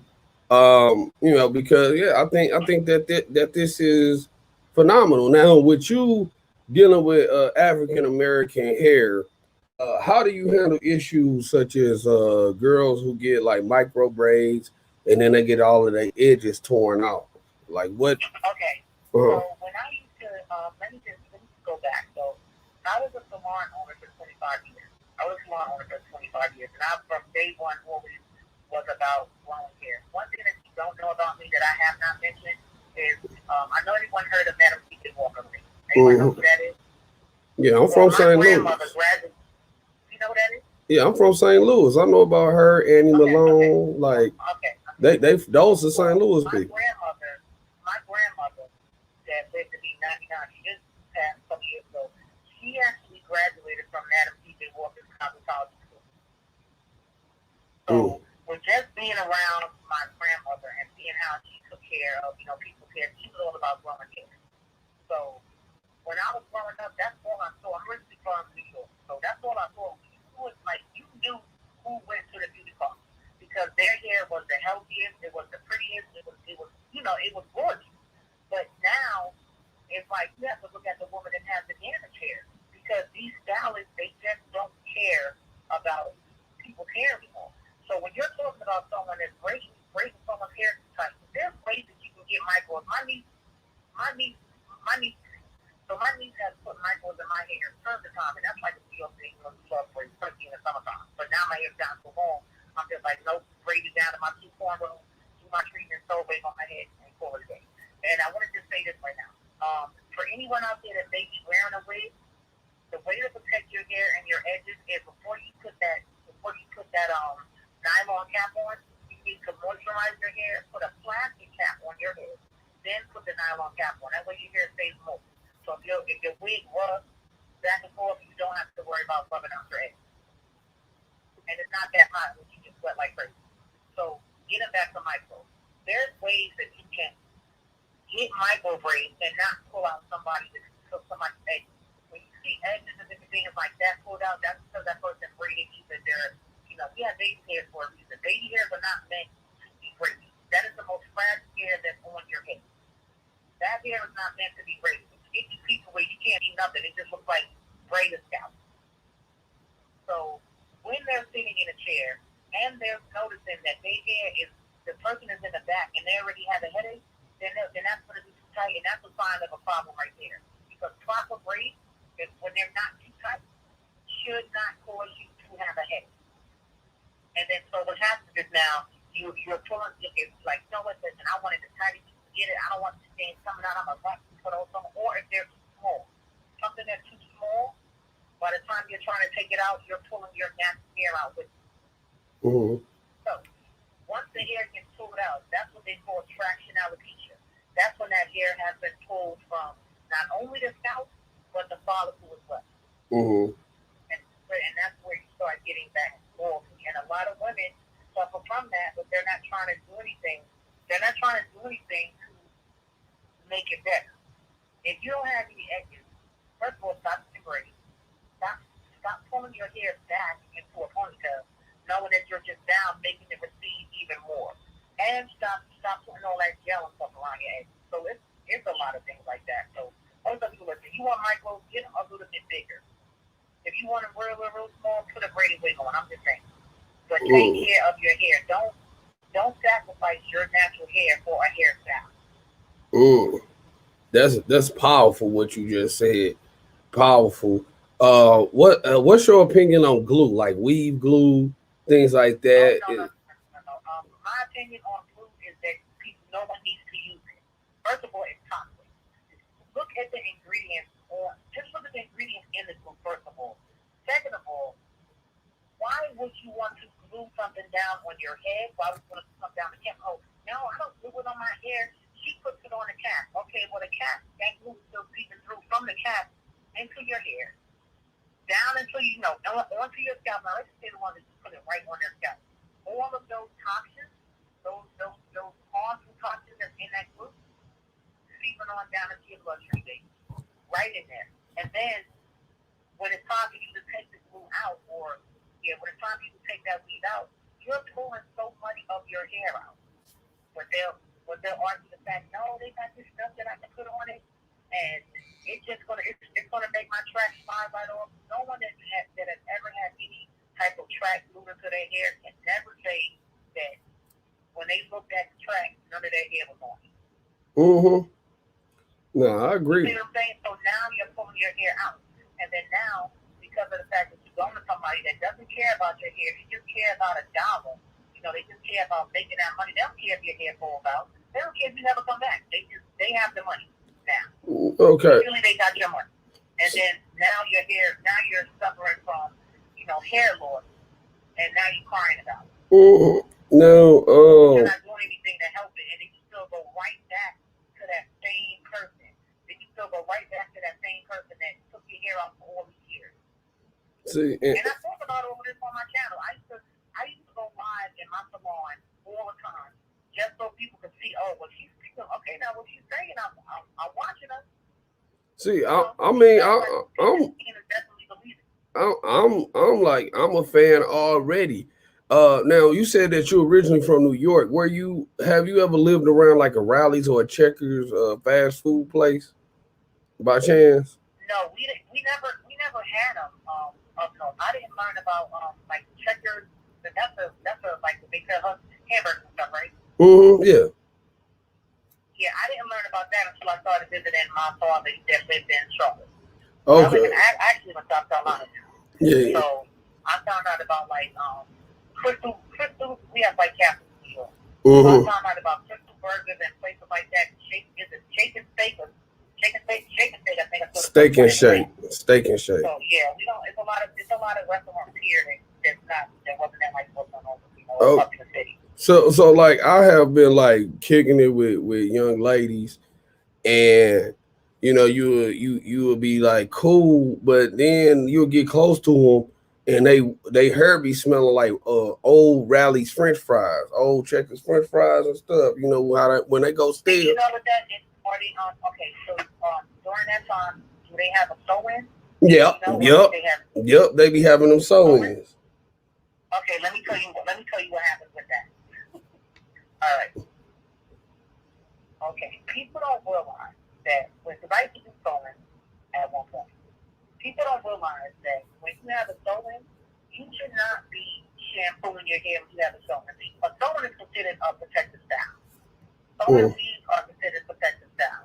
So unless you have like a nice braid pattern where you can go in between, the tracks and maybe put some sea breeze on your scalp just to kind of keep your scalp refreshed. Most people either keep their sew-ins in for too long, and that's when you'll smell that smell because their hair gets soaked. Or they'll try to shampoo their hair with the sew-in in, not realizing that braid that hair is on is never going to get dry. Even if you sit up under the dryer, it still does not get 100% dry because you're talking about a braid and you're talking about hair and thread intertwined, into that braid. And if you have a cap, that's 3-4 different things that the heat has to try to process through in order to dry your hair. Mm-hmm. So now what happens is they start to get mold and fungus. Mm. They start to get mold and fungus. Just like when you wash your clothes and you forget that they're in the washing machine. Mm-hmm. And then you like, man, I just put that stuff in the dryer. Doesn't it smell? So they got scalp mildew, is what you said, like mildew on their scalp. Yeah. Mm-hmm. Yep. Mm. Yep. Yeah, cause I didn't, you know, I'm in like I'm a nice guy relatively, even though people don't think I am. And with me being that, then you have a problem. You know, you get people who it's hard to tell somebody like, man, your head stink. You know, but I'll be like, man, it smell like stale French fries. Something you tell them. You know, if you care about something, you tell them. Yeah. And it's like, and then it even goes back to potatoes. It even goes back to people make products that are supposed to just like use this, you know, under your weed or use this under. But you have to think about it. If you're constantly putting, all right, you're a guy. You have hair in your head. Let's just say you spray your hair with water, right, every single day, and then you put on a do-rag, and then you start to sweat from working out, from going outside or whatever. So you do all of that, right? But then you never shampoo your hair. What's your hair gonna smell like? No, it's gonna smell like horse's ass. So do you get what I'm saying? That's the same thing. That's the same thing with women. They have to realize, yeah, you're bugging it down, but you need to take care of it. Like personally, a week should not be left in your hair longer than 3 months. So that means what? You're not shampooing your hair, but you might be, depending on your braid pattern, you might be able to go into, you know, like I said, sequence your scalp. But even if you don't, then you really shouldn't be putting anything on your scalp. You're not shampooing, you're not doing anything because this is a protective style. This is supposed to be a time when you're allowing your hair to grow, you're allowing your hair to rest. Hopefully you're not tugging on whatever style you have too much to where now you're going to be breaking from all of this heaviness that you're putting on your hair, where that braid is, you know, you have that braid and then everything else is on it, so you still have to be careful. So when women have weave sew-ins, they should not be doing anything to their hair but just styling their hair. And leaving their hair at home, like not shampooing it, not doing anything. And then now when you take it out, that's when you need to leave it out for about a week or two and do all of your treatment. But at least by then your hair has grown some. It should have gotten thicker if the weave was actually properly placed. Yeah. No. So these are supposed to be protective styles. I mean, yes, they're good for the look of it, but they're supposed to be protective styles. You're not supposed to be messing with your hair during that time. Your hair wet. You comb and brush out hair every day. Yeah, see, so I got certain things that I be having problems with when it come down to the hair. Is I hate women who wear a sew-in for like 2 years and then will pop out and then will do like a silk press and then be like, oh, I'm team natural. It's like, no, you're not. Like, you didn't go through the process of actually training your hair. Well, you know what though, but let me tell you this though. To their defense, they are still natural, but they just choose to use the protective style while they're going natural. Because for some women, that's the only thing that they can do, because going natural, like me, I have what they call wet and go hair. So my hair, when I wet it, it's curly. I don't have like that coarse hair that what some people say the 4C or the 4B. First of all, I believe in, you know, fine, medium, coarse. I'm from the old school. So for me, it's fine, medium, and coarse. All this 4A, 4B. Well, you know that came from Oprah Winfrey, right? Which is a whole nother can of worms. They don't teach you that in cosmetology. In cosmetology, you either straight, wavy, or curly, fine, medium, coarse. That's how we classify hair. So, when somebody comes out and they team natural and they've worn a weave for 2 years, think about it.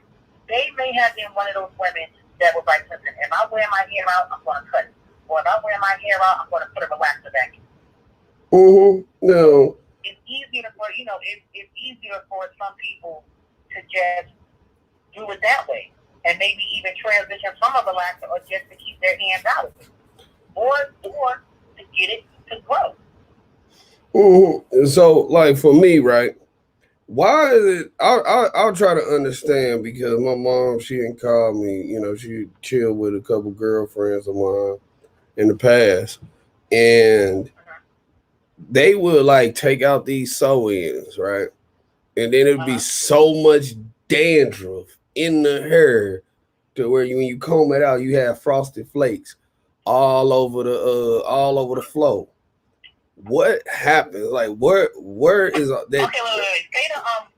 Say the last part. I was reading one of your comments. I said that they would comb their hair out. And when they comb their hair out, it would be frosted flakes all over the floor. How do you get that much build up under a soap? That's either product buildup or that's dandruff. Mm-hmm. That's either product buildup or dandruff from the scalp. Mm-hmm. So how do you get dandruff? Yeah, you should not be like. I say, where do dandruff? How do you get them frosted flakes like that in your hair? Like, why? How do you get that much build up? What does that come from? Okay, dandruff comes from if you had a microscope, right? You would see dandruff on it. Looking at it with the naked eye, it looks like millimeter. It just looks so less than a millimeter. It looks so small. Mm-hmm. So dandruff is actually a buildup. It's a bacteria buildup. So, but it comes from under your scalp. People don't realize that. Dandruff is not just on the surface of your scalp; it's under your scalp as well. Which is why you need to, if you're someone that's doing like the dandruff treatment, then it needs to be something that's going to go into your scalp to allow that to actually come out so that you don't have it later on down the line. So when you see those flakes and things like that, that person either has a really bad case of dandruff, or they may even have something else going on. And most people that I've seen that have dandruff drink a lot of sodas, eat a lot of greasy foods, so their hair follicles are pretty much, clogged, or they don't drink water. So they have this dryness going on. So you can get natural sebum. Our scalp produces a natural sebum. So we don't necessarily even have to use oil. Because our hair and scalp, that's why back in the day they say brush your hair to, 100 strokes, brush it down, straight down, just to get the natural oils flowing. But that goes back to healthy body, healthy scalp, healthy hair. Does that make any sense? Yeah, I mean it goes all the way back. Like me, I don't have dandruff. I've never had dandruff. But I do shampoo. I went from shampooing once a week to now I shampoo every 2 days. Because there's a myth to that. Oh, if you shampoo your hair too much, your hair's gonna fall out. No, your hair and scalp is gonna be healthy. Oh, you shampoo too much, your hair's gonna dry out. That depends on what type of shampoo you're using. That's why, like, my shampoos have oils in them, not oil. So it's what you use, really. It's what you use and how you take care of your body. Now I agree with you 1,000% because. And then you have some people that feel like their hair grows better when it's dirty. But they're not realizing it's not that your hair is growing better when it's dirty. It's that you're keeping your hands out of your hair so you're not popping. You're not doing things to manipulate your hair too much to where, it's shedding and breaking. Well, and two, one of the major things that I see is that in the Black community, it's an emotional connection to the hair, And like where I am in the country, particularly, I could always kind of indicate what chick is going through something emotionally, because the first thing that a lot of women who I have dated with or who I'm friends with, when they get out of a relationship or they get out of a stressful situation, no, they start cutting their hair. Like they either put like some type of dye in there. That's a self-image thing. Because and then especially like if that relationship, if that woman has long hair and their ex loved their hair. I did that. Dated this football player. He's like, oh, your hair's so beautiful. He pissed me off. I got mad at him. I cut all my hair off. All of it down. Just slow. They love me for me and not my hair. So emotionally, women will do that. And it's all a matter of just they're just trying to get over that hurt and that pain. And And by looking at what they were looking at whenever they with that person, they kind of wanted to see something different now. So they cut their hair. It's almost like this is I'm changing myself, but not realizing change comes from the inside, not really the outside. So if you're still broken inside, it doesn't matter what physically make yourself look like. Broken is broken. Hey, and it took years. It took me years to learn that. You are talking some powerful stuff over here. I mean, is it any type of like vitamins that you recommend folks consume to stimulate hair growth, like maybe a multivitamin? Yeah, people can take biotin. People can take biotin. It don't even have to have the most expensive biotin. I talked about biotin on my channel. Biotin helps with your nails. Biotin helps with it helps with your skin. It helps with your, of course, with your hair, and it helps you help energy. And it can help you to lose weight because it turns it makes your food turn into like what do you call it? What word am I looking for? It will make your food get finicky basically. So like your metabolism will actually speed up a little. Now the thing about biotin, if you're thinking about taking biotin, anyone that's listening, you have to drink a lot of water because a lot of times biotin, if you're taking a biotin pill, it's going to be way more than what your average food would give you for your daily intake. So you have to drink a lot of water, and that way you don't have to worry about breakouts and stuff like that. That's crazy. That's crazy. And then if they are still not growing, they need to be using miracle growth water. Now I done gave myself a shameful plug. Go use miracle growth water. Your hair grows. And stay on your head. Not one of those products you use it and then your hair doesn't even stop using it and your hair is how it was before. No. I mean, listen, I'm all with you. On that, you have to remember hair growth comes from the scalp. It doesn't come from the ends of your hair. So if you are someone that has damage at the end, hair split ends, anything like that, your split ends need to be trimmed. If you're someone that has really long hair and your hair goes brushing on your shoulder or brushing down your back, that can cause split ends as well. So everyone's going to say, oh, if I cut my hair, it won't grow. No, if you trim your ends, your hair will continue to grow because your hair doesn't grow from the end. It grows from the scalp. Where you say, oh, my hair is just the one that didn't stop. No, it's not stopping, it's breaking over. But you can't ever retain length. So that's what happens. I had that problem. But I think that a lot of my problem was I had too many beauticians in my head. So my hair would get like. I'm glad that you touched on that. You have to be careful of who touches you. You know, they say don't let anybody just lay hands on you. Because if someone has bad intention, I believe that like that bad energy will travel to you. And get on you. Like one thing I've always told people, I always ask the Most High to bless my hands when I'm making my hair products. I ask them to bless the products as well. When I see the small touching people, please bless me while I'm touching them because if I have bad energy, it could be I'm going through whatever that day. That's why like when I just women have their period or whatever. When I used to have my monthly cycle, I didn't work.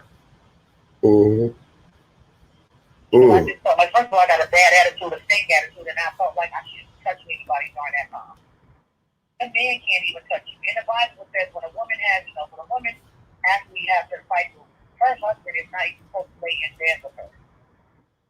Because your body is cleansing itself. It's a cleanse.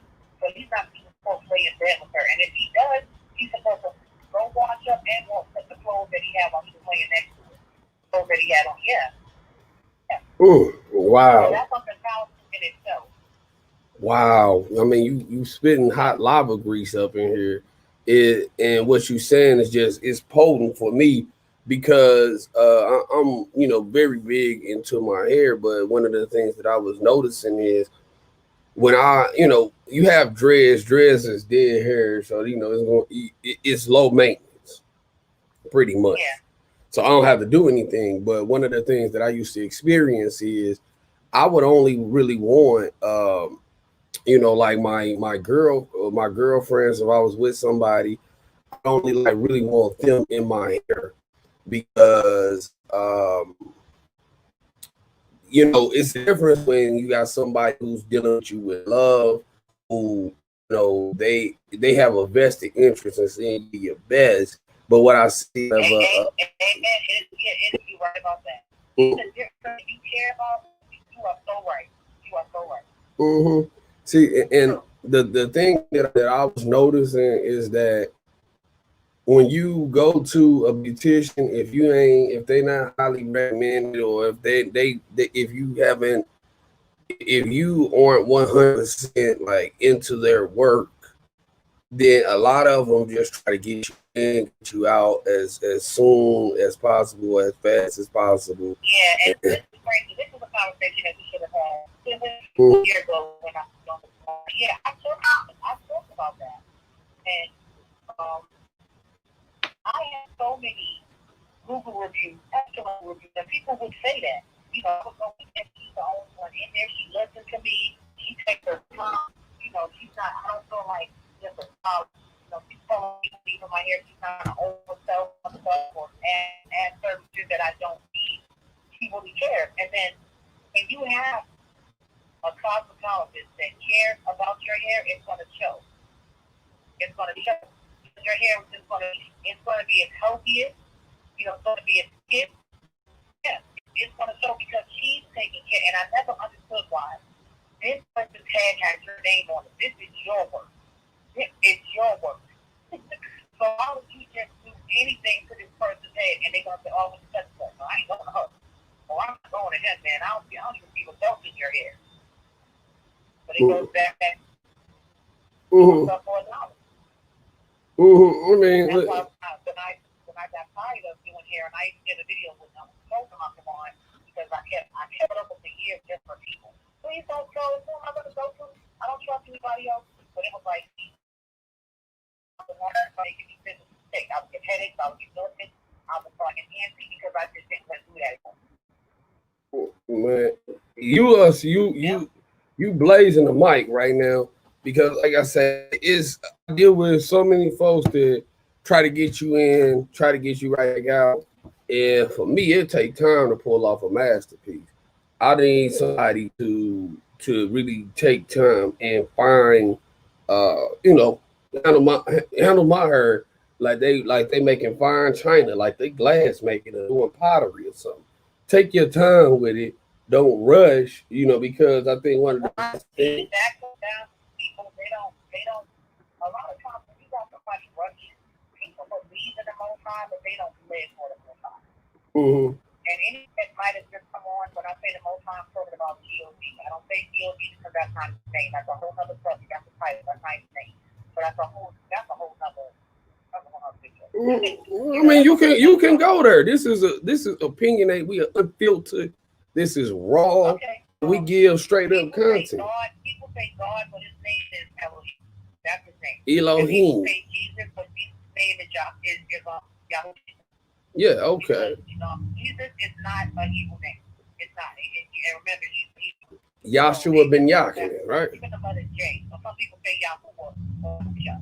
Yahuwah is, G-O-D. And Yahusha is Jesus' real name. Mm-hmm. Okay, I mean, yes. And he did not die on the cross. He died in a tree. And people need to realize that he comes from a tree. And it's in the King James Bible. Because I'm in a bunch of different Bibles, but it's in the King James Bible. Yeah. People just have to read. But what these pastors are telling us is just not true. They're under stuff. Mm-hmm. They're not telling us the things that we need to get into heaven. Because at the end of the day, to get into heaven, you have to follow, the Most High's commandments. That's it. Follow his commandments. Live the best way you can live. And by living, he left us, he left us rules on how to live, and that's in those commandments. Listen, I read the Bible cover to cover. You know, right? So when you say that the preachers are lying, they are. When I read that Bible, I didn't hear it. Do you remember it saying being hung from a tree? I don't hear him say. I don't know what point that is because I don't remember it verbatim. Like my mother is more so a Bible thumper. Me, I read it to see what the overall story is. It's in a couple of chapters. Hold on, I'm about to call my husband and ask him. But I can Mm-hmm. See, I know he hung with two thieves. He knows, like, I know the word, but he can tell you where to go find. Yeah. I mean, yeah, definitely. Yeah, because it clearly said had to come from a tree in there a couple of times. You can keep on talking. And I was like, but they don't tell you that. They constantly say, come to the cross. And then even the cross, that's the whole country. Well, one of the issues is one of the big issues is this, right? It don't say that Jesus was a carpenter neither. Hold on one second. 347. I'm gonna call you right back, okay? Yeah, I'm gonna call you back. All right, I got you. Yeah, okay, go ahead, be straight. Okay, I'm just reading your comments, but if you're making them, I'm making them too. You know what I'm talking about. No, listen, let me address that for 1 second. We on a whole other subject, but you know what? That's what happens when you start talking about the Most High or the devil. The devil don't want to hear nothing about anything positive. The devil loves negativity. I mean, listen, I again, when people start talking about threats, I never issued a threat. I said I got $1,000 price on this person's head for them to take a picture standing next to today's newspaper. People try to condemn my greatness. Okay, but you know what? Let me tell you something. Because that's what brought me to your channel. So when I was listening to when we don't get, I'm not about giving nobody your channel from my channel. So we just gonna take that person. No, say their name. Say their name. They want attention. It's tired. Yeah, they cut it. They cut it off. Everything that you just said, they left that part out. See, and so what they do to me is the same thing. Yeah, because I know that I just came across their channel yesterday, and I know that too.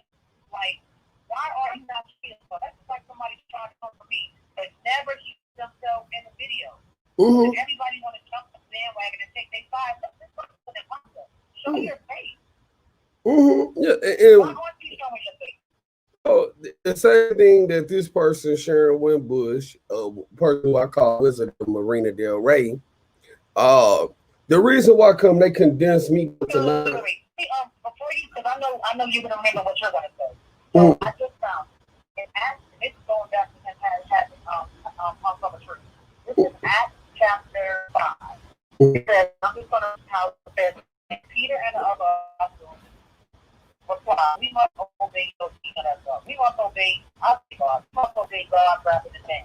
The God of our fathers raised Jesus from the dead, who got killed by hanging him on a tree. This is an Acts chapter. Anybody can look it up.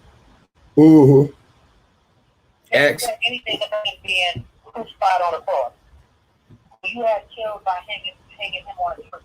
And that's it's active in somewhere else. So I'm trying to get up my shot. So that is just what you would say. So anybody ever asked you, just remember Acts chapter 5, verse 32. I'm sorry, wait. Acts chapter 5, verse 30. First verse. It say now a man named Ananias and him. Chapter 5, verse 30. The God of God raised Jesus from the dead, whom you had killed by hanging him on a tree. Okay, let's see here. Okay. It say having bought the apostles, they made them appear before the Sanhedrin to be questioned by the high priest. We gave you strict orders not to teach in this name, he said. Yet you have filled Jerusalem with your teachings and determined to make us guilty in this man's blood. Peter and the other apostles replied, we must obey God rather than men. The God of our fathers raised Jesus from the dead, whom you killed by hanging him a tree. Yeah. But I mean, we might get super here and start talking about how the Old Testament was written before it was written after the New Testament.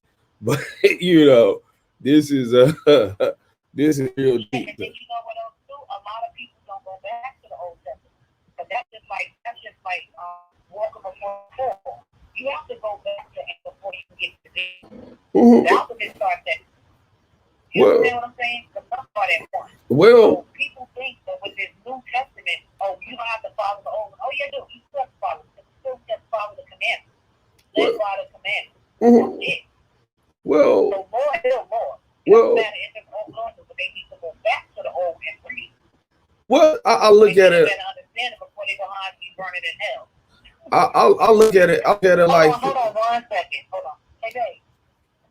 Hey, but God will let you say that Youngster was hung from the tree. So it's Acts 10:39 too? Okay. Chapter 29 and chapter 31. Okay, thank you. Okay. Okay. All right, hello? Mm-hmm. So you said after chapter 10, it's there as well. Mm-hmm. Chapter 10. Okay, Acts chapter 10. Hold on. You gotta let me get off into this. You gonna turn me back into Pastor Trent up here. So it's nothing wrong with that. Trust me. Well, we certainly on Sunday we did a podcast. I'm sorry, we did a live stream entitled "Who's Your God?" where we go all of these Christ figures. Okay. Does you or any that or any of your supporters honor the Sabbath on Saturday? Honor the Sabbath? No, because that the seventh is for Sabbath, but right, however, the seventh day actually is right. Sunday. Yeah, the seventh day is Saturday because the week begins with Sunday. The seventh day is actually Saturday. Yeah. Not Sunday. They changed a lot of stuff, trust me. They changed so much stuff. And it says my people are destroyed from lack of knowledge. So there's a lot of people that they just have to study. Like you said, read the Bible from the and read it again. I read my Bible every day. See, I can't. There's a lot of stuff in there, and then the world, just life itself, will make you just forget about a lot of things. See, for me, I read the Bible once, and I said, not once. I read it about 2 to 3 times. Back probably at this point, it was about 6-7 years ago. For me, I'm a revolutionary. Hold on 1 second. Hold on. Hey, babe. Hello. I'm on a live stream on someone's channel. Yeah, but I'm focusing on my God folding. Okay, so you understand I'm gonna take you with Acts 13 chapter 29 verse and Galatians 3 chapter 13 verse and 1 Peter 2nd chapter 24 verse 2. Okay. All right, thanks, babe. Mm-hmm. Yeah. Yeah. He made you bubbly. He doing something right over there. So I say he got you bubbly. You hear me? That's black love right there. Yeah. Give it up for black love. We keep the most high person on there. Nobody we do that. We keep the most high person. Not easily broken. He studied. I used to study, but he studied way more than I did. It's because we are equal. We are one. When I married him, we became one. So he can't be in a word and I'm not being a word like that. So a lot of stuff that I get confused about, or if I'm like, well, what is this or what is that? I can just call him because I know he knows it. See, when my parents, he knows it. My mother's an evangelist and my father is a preacher. He was a pastor at one point in time. My grandmother was the lead deacon. Yeah. I'm horrible. I'm a heathen, like for real, like, real talk. No, but I was raised in the divinity and all of that. Apostolic Pentecostal. My grandfather was also a pastor, so I read through it. But me being a revolutionary, I can substantiate. I can cross-reference the Bible because it's probably the most popular book ever produced. but I can't get. Have you ever read the Hallelujah scriptures? No, I have not. It's the Hebrew Bible, but it is, a lot of the words are in Hebrew. It's in English, but then it's a lot of the words are in Hebrew, but then they give you like a little dictionary where you can kind of learn like the translation of the different words. We even have the first Bible. In my house we have 2:16:11, and that's the first Bible, and that's before they even started making the letter J. The letter J wasn't even invented to the 1600s. The letter J wasn't even in the alphabet at the time. Yeah. Where it said Elias, so it's an I instead of a J. So the J's aren't even in there. So that's why when it comes down to how could his name Jesus, back then it wasn't even any letter J. It gets deep. It gets really deep into the deep. It gets deep. Well, and in the first Bible, all of the books that they took out of the Bible are still in that first Bible. So for me, I want to research things on an Aramaic Hebrew level because what happened. My husband need to have a conversation. He can tell you exactly where to start with everything. Yeah. We might have to do a whole show on that. 'Cause on Sunday, we going right back there on Sunday because we talk about these different things Sunday morning. As a matter of fact, before I forget, my husband actually does Bible study sometime on my channel. You ever see anything on there that says, have Bible study with husband or me and hubby or something? And I'm talking about when he does Bible study, it's about 5 to 6 hours. It's long, and he has all the Bible. So he's preparing. So it's not just him looking at the Hollywood scriptures or looking at the King James version, this version. He has all in front of him, so he can cross reference. Yeah. So I like where you're going with that because I'll be trying to understand why come they took some of the stuff out of there, like the chapter about Thomas, who was into science, and I read a lot of you may not know this person, but her name is Elaine Pagels. I read a lot of her work. You know what I mean? I read a lot of Elaine Pagels' work. So when I read Elaine Pagels' work, was she goes into a lot of this. Has your husband ever read the Nag Hammadi scriptures? Yeah, so the Nag Hammadi scriptures, they start talking about just the different things that they left out, like the books of Lucifer. I want to know about all of it because I don't like isolated history. Have you ever read the book of Enoch? No, I heard of it. That's what you need to read. Enoch is the one that the Most High just came down and he put the place to heaven. Well, he's still on with the angels. He literally brought to heaven, and then that's what he showed them everything about with the fallen angels, all of that. The Nephilim and all that. But all that stuff is true. You see, they touch on the fallen angels in the Bible, but they don't touch on it completely. And then Yahshua, which is people say Jesus, he spoke in parables. So people that aren't after, the Most High, if they're not really trying to seek him and live by him, when you read the Bible, they won't even have a great understanding because of the parables that they're reading. They're like, well, what does this mean? But as you ask them for understanding and discernment, and that you just want to better, you want to have him in your heart, then he opens eyes to now when you read, it will be different. Versus just somebody that, I believe in, they say I believe in God, but they're not following his laws. Yeah, I mean, listen, I'm into all of this, the Gnostic Gospels, all of that stuff. For me, I have researched so much. I spent so much time that I realized that knowledge ain't in a book. Knowledge is in the air, right? I've read so many books that I became the book. And what I realized after I did so much reading is that God put an internal compass inside of you to where you know the truth when you find it, because on a vibrational, on a soul level, it's going. We were born with the truth. And Satan it's the devil's job to not have you going in on that truth. to get you far away from what's already in you. And that's what all that sense. Some people saying I don't have time to read the Bible, or they just think that going to church on Sundays is clearly the wrong day. That's another story.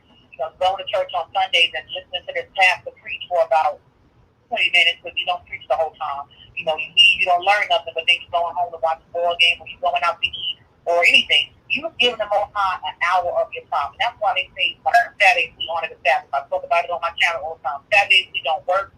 I don't sell anything. I don't return emails. I don't do anything. And that starts at Friday, which is sundown. That's a particular day when it's sundown. Sun up, not 12 o'clock at night or 12 a.m. But the day is over at sundown. That goes to a whole other state. So when you honor the Sabbath, that's the day that you're resting the same way he rested. You're resting, you're giving him the glory, because say you haven't given him the glory all week. You can't take one day out of the week, and I'm not talking about Sunday. You can't take one day out of the week and just for that whole day from sun up to sundown, just give him the glory. Watch something spiritual. Stay off of social media.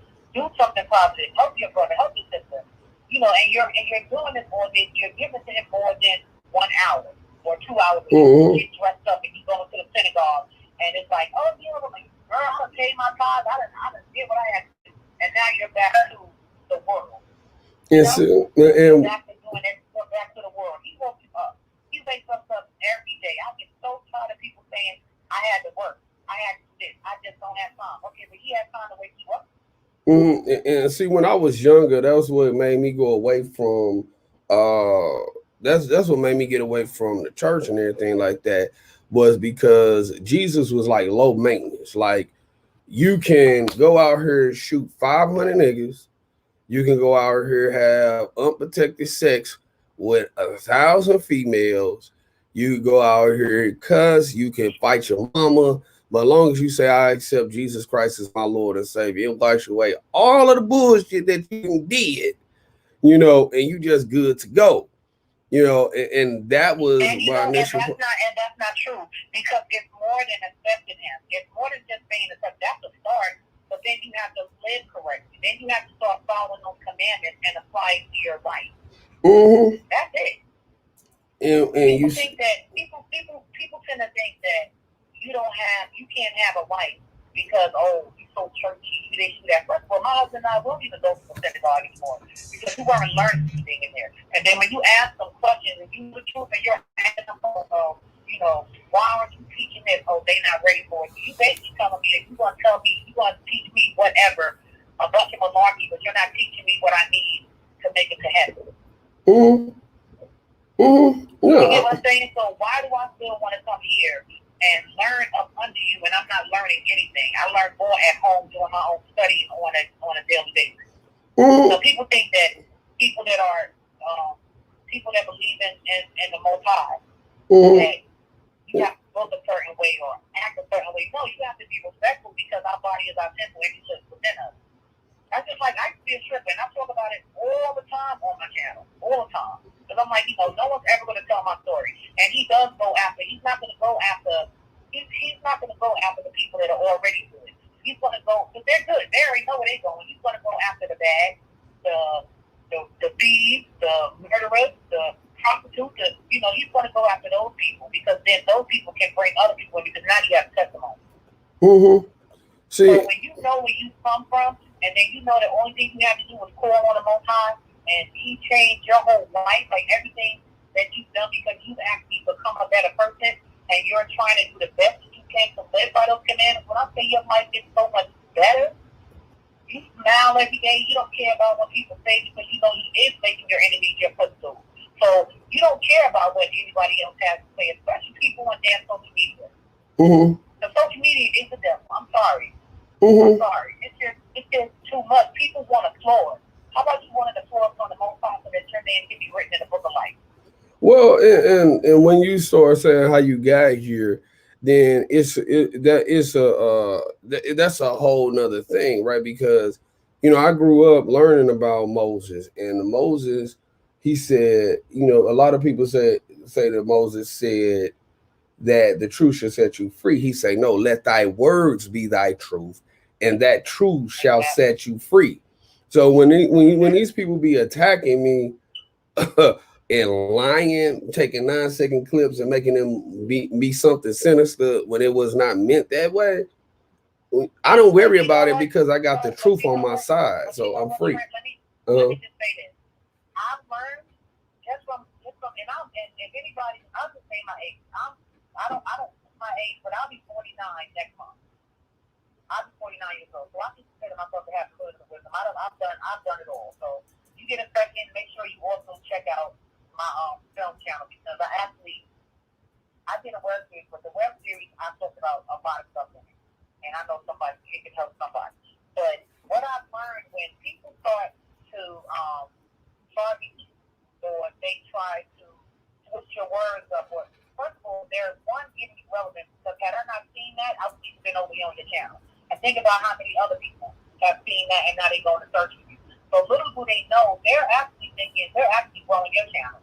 It just so happens, because, I'm always praying. I ask, the Most High to lead me where I need to go.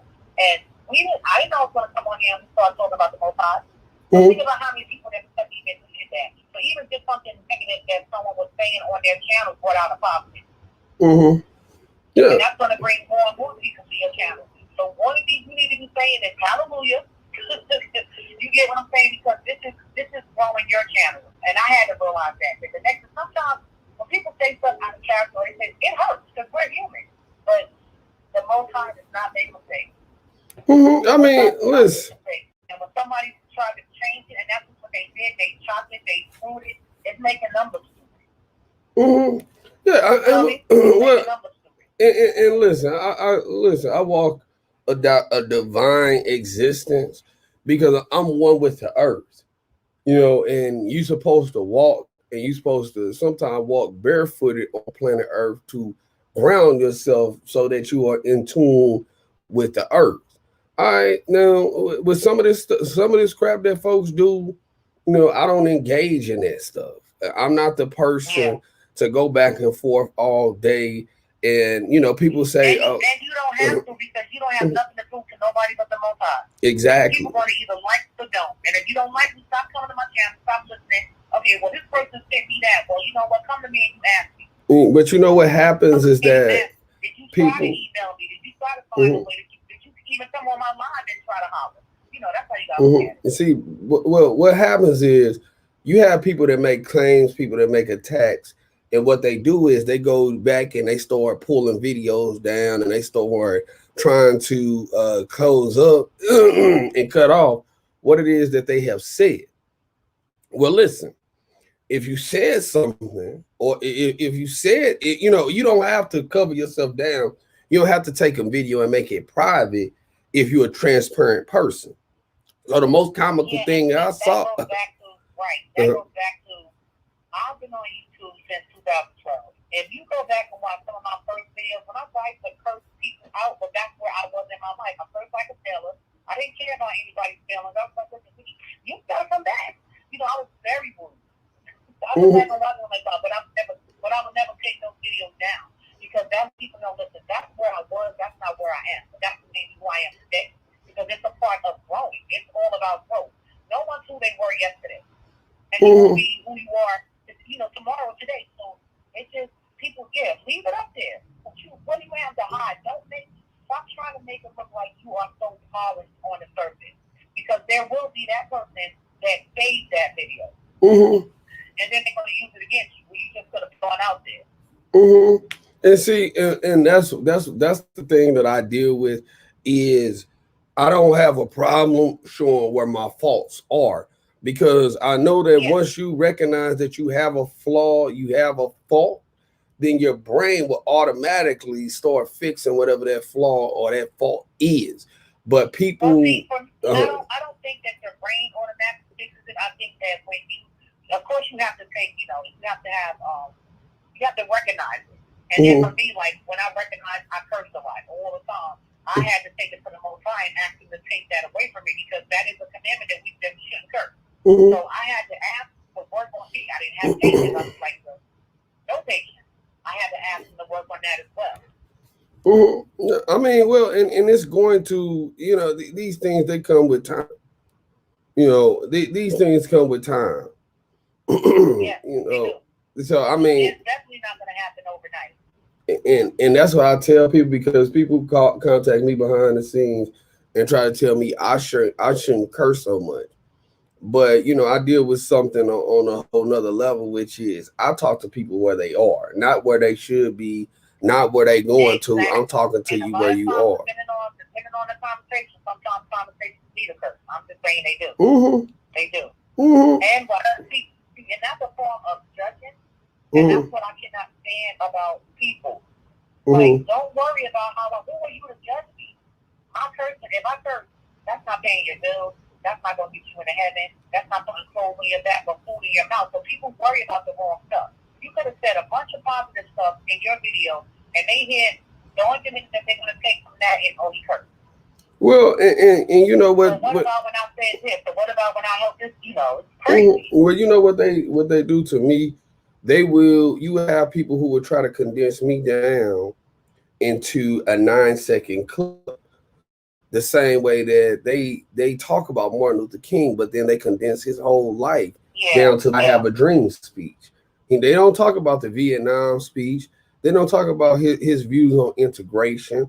They don't talk about when he started to get to the financial element, the revolutionary piece of it towards the late 60s, where he went into Memphis and he told the bread workers, the trashmen, all of these folks that we need to start using our economic power to start affecting change. But they only condensed this man down to I have a dream. And that's what you saw. That's what got you here this morning is because they know that people don't read. They know that people don't read. So if you can say one thing out of a book and people just run with it forever and ever, they're not going to open books. They don't read. You know? And it's been proven. A lot of people don't read. Yeah, they don't. No, not at all. They don't read. They want stuff so fast. They go to social media like social media just everything. And it's like you said, it's chocolate screws, it's bits and pieces of what the world is about drama. So they're gonna show you anything, people love drama. They love drama. You can have the most positive. A lot of people don't want positivity. That's why people don't go to hell. You'll hear me say that a lot. Because they all about the gossip and the drama. And if it's not about drama, it's boring. If you're not on here talking about somebody, it's boring. I mean, listen, this is what happens is that for me, I have never really gave into the drama, none of that stuff. If people come for me, I'm going to send your ass back running to where you came from. Because I'm petty as hell. Yeah. But I don't engage in the hyperbole. I can roll with 10 bona fide people. I don't give a damn about somebody having, 100,000 subscribers or what you're able to do. You can buy subscribers, though, so you can't even go on there. Yeah. You can buy subscribers and views. So you can't even really go on if somebody has all of that. Because how much of that is even real? Exactly. You see what I'm saying? Exactly. How much of that is even real? But it's for me, in my military thinking is how many people do we have on the same accord? Because it don't take a whole lot of people, contrary to belief, to really affect a change. You just need multiple people moving on the same accord.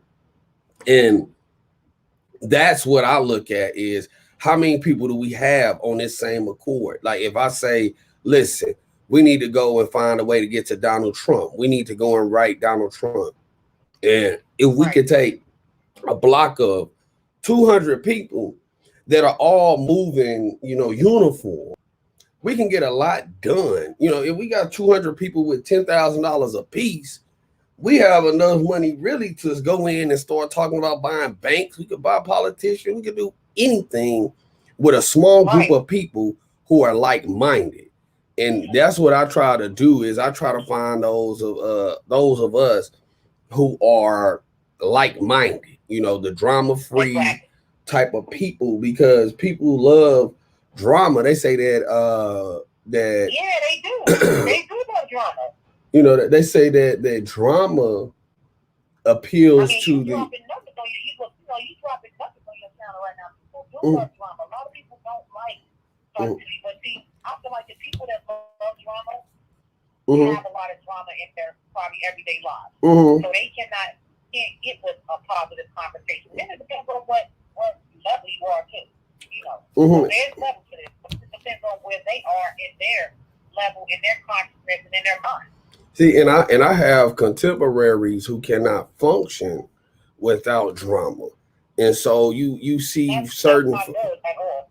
Yeah, so I have witnessed people go and create drama just so that they would have something to talk about, or they would have some type of they would have something to give to the people. For me, you know, it's commentary in everyday life. You know, the commentary is this: how do you on another corner of the world?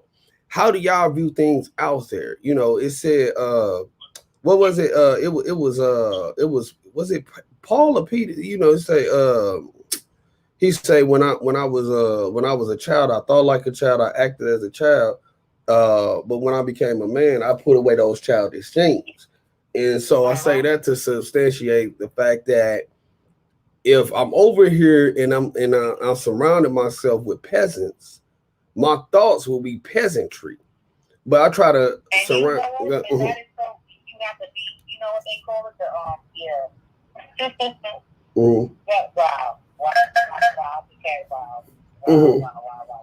Yeah, I mean, you know, that's what it comes to. Be set up, you know, that goes back to being set apart, the set apart, the chosen ones, the set apart ones, because that is absolutely correct. That's just like me. I'm not in the strip club anymore, so when I still hang around strippers, my life that's not my lifestyle anymore. The drinking, the going to clubs, the partying, you know, the cursing, all that. That's not where I am. So I think a lot of times people don't. You have to grow. Like you have to grow up and grow out. You know, and that's life.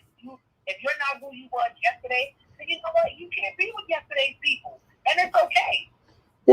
And see, and look, okay. I'm still in the strip club, but I'm on my way out. You know, because I mean, when I'm there now, it ain't even fun no more how it used to be, where you know you go and bust down, throw about right, and then you know too the more, and then too the more that you get into the word. Like when I started dancing, my husband was still go to the club. I didn't have a problem with that because I was like, okay, so next year you never got danced. You just know what you're in there drinking. Cool. I didn't have a problem with that. He had to find it in himself to say, okay, well then today is the last day of my life, and the most I came back today. What else want him to find me in the club? And it took him, you know, feeling that, but that comes down to when the Holy Spirit starts to come over you, when you know you're getting into the Word more. So you just know there's a thing that you won't do. Your body won't allow you to do anymore. Your consciousness, your body, your spirit won't allow you to do certain things anymore. And that's a part of growth, and that's a spiritual growth. But what they say, it's one thing that they say is to let go of your inhibitions and be totally in the moment. Because if you are totally in the moment, once the moment is over, if you fully connected with that moment, the only thing that you can do is grow past that because you were totally in the moment. See, so like one of my biggest things that I used to see is when I would be in the when I used to go out, I used to party a lot when I was younger. And I would go out to the club and I would see, you know, people up in here taking pictures and all of this. And then you're like, yo, it's life going on around you, but you aren't really concentrated on that life that's going on around you. You are more so, you are in, you are doing things for people on social media, for people on Instagram, Facebook, Twitter, YouTube, etc., instead of experiencing the moment. But you got to be in the moment and not let the moment lose you. Otherwise, if you continue, go ahead. That's what comes down to. People need to come out of the world. That's what you're talking about, being just in the world. Because all of this stuff is going to fade away. What people don't understand, especially with the coronavirus and just all of this bad omens and just evil. All of this evil, it's not going to be here forever. We're not going to be here forever. So people need to realize, listen, get your life right today. Like I always say on my channel, I say to people, if you were to die today, First of all, are you afraid of dying? If you're afraid of dying, that means that you are not right with the Most High. Amen. Because paradise and heaven, that's beautiful. You know, from what we study, it's the most gorgeous. That's where you want to be. So if you're afraid of dying, that means to get your life together. And if you can't say to yourself today, right now at this moment, because you know, when he comes back, he's going to have it so bad. So if you cannot say that if he came back today, if he came back in a second, I have no doubt in my mind that I'm going to heaven. There's no doubt that it's not going in, that I know that I'm not going to go there. Then you have to get your life in order today. And there's a reason why people are listening to this conversation. And that's real. That's just real. Because when you live right, I think people just think that you got to wear the long skirts down to your feet and, I just got to go to church. No, you can stay in the Word. You don't have churches and see, church is the people. Church is who you are. That's when, you know, two or more gather home. You can have a church. See, you talking about Building is synagogue. You don't have to go to a synagogue to feel like that's going to get you to heaven. Because what you're learning in that synagogue may not be correct. No, you drop hot lava all over the mic right now. That's why I keep saying, because the word church is from the word ecclesias, meaning the gathering of the body. You know, the folks being gathered. It is not, that word was not a noun. You know what I'm saying? That word was adjective. It was used to describe something. It's a synagogue. It's a synagogue. And you see synagogue all through the Bible. But it you know what has happened is that this started over in Africa when you start going into some of the Egyptian dynasties, to where one of the most well-known pharaohs of Africa was Ursula II, otherwise known as Ramses. And he did a bunch of grandiose things, a bunch of temple buildings, etc., to where he would build like 100-foot statues of himself. And what happened? This was the beginning of the destruction of Africa, which got us over to the state of which we are today as Black people here in the diaspora, because these kings, the leadership started having ego trips, and they started being, you know, very grandiose, doing long temple building. They were inputting more into representations so that they could live on after death, instead of keeping the morale of the people and keeping the ties, the bonds between the people spiritually rich and spiritually strong. We are under I'm about to share this. I'm about to share this live. I shared it on Facebook, but I'm sharing it in my private group. Get some more people in there. Yeah. So I mean, but I'm sorry. Go ahead. No. So basically, what I was saying is that you know, when we were not spiritually bound together, we had the pharaohs, Ramses, Akhenaten, Menes, all of these pharaohs, Khufu's father, Doja. All these people were worried about building pyramids and building these big temples to represent their faith instead of the actual faith itself. And what we have is that we have been infiltrated, but we could not have been infiltrated if we were first spiritually disconnected from each other. You know, and that was the first problem. That was the first sin that happened, you know, in my opinion, if you asking me, because you have to be connected. Okay, it don't matter how awesome I am as one person, I am not bigger than group. Period. You know, and that the egocentrism of all, I think, has sincerely it has set our people back, so to say. It set our people all the way back because of it's too many egos, it's too much pride, it's too much isolation and individualism in order to do something that's conducive for the whole. And that, you know, that's those are just my views. When you start talking about a body of people, the body of Christ, the body of the collection of bodies of people, the church is the congregation and the people, ecclesias. you know, not the temple, but you have building funds, you have all of this. And then when you look at the outreach ministry, in a lot of places, the outreach ministry only is for people who are connected to the church, or people who are, you know, connected to the church through a secondary means. But, you know, one of the reasons why I was out in the streets, and I've been out in the streets so long, is because the people who need the most revolution and salvation are the pimp and the hoe on the corner. If you already there, why are we reinforcing what we know amongst ourselves? We are already here. We have to go out here and actually do the work. Jesus was out with the people. You know, they say he was they falsely say Jesus was a carpenter. Jesus, when you really look at the word, they say that Jesus was a tecton. The word means a brick mason. He did brickwork. So he was out here building shit. And if we don't do any building, we can't go anywhere. That's what our problem is that we quit building. You know, we got black men out here and we not taking care of our community. The black family is in disarray. Therefore, the way that we think and the way that we function is in disarray. And we have yet to see anybody step up, from a president to a leader to anybody, step up and really say that, okay, this is the plan, this is what we do, and this is how we gonna do it.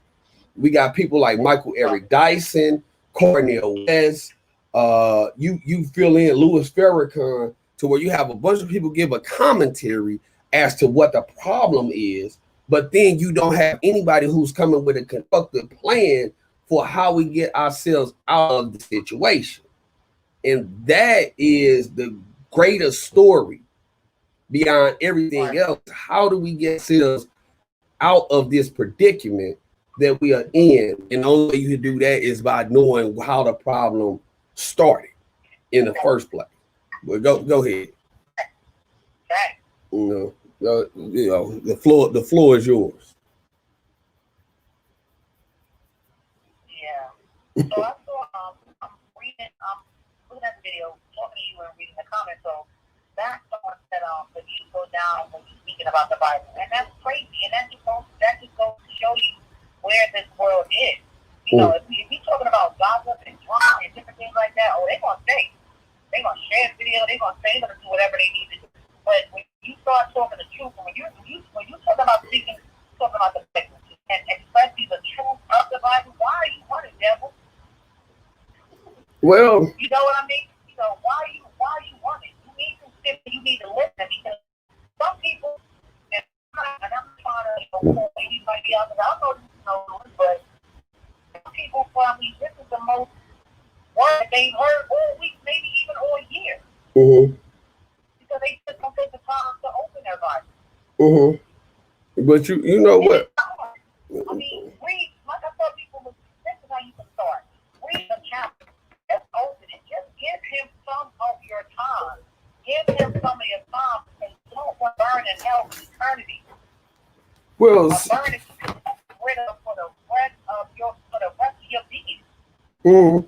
Well, you know what the problem is that in the black community, we have a problem with acceptance and accountability. Those are our two biggest problems in the black community. We have an uncle that's a crackhead, and everybody will make excuses for him. We have an auntie that act dirty as hell, and she got some messed up ways, but everybody say, you know, that's just how Cynthia is, and you know, and we get around that instead of bringing it centerfold.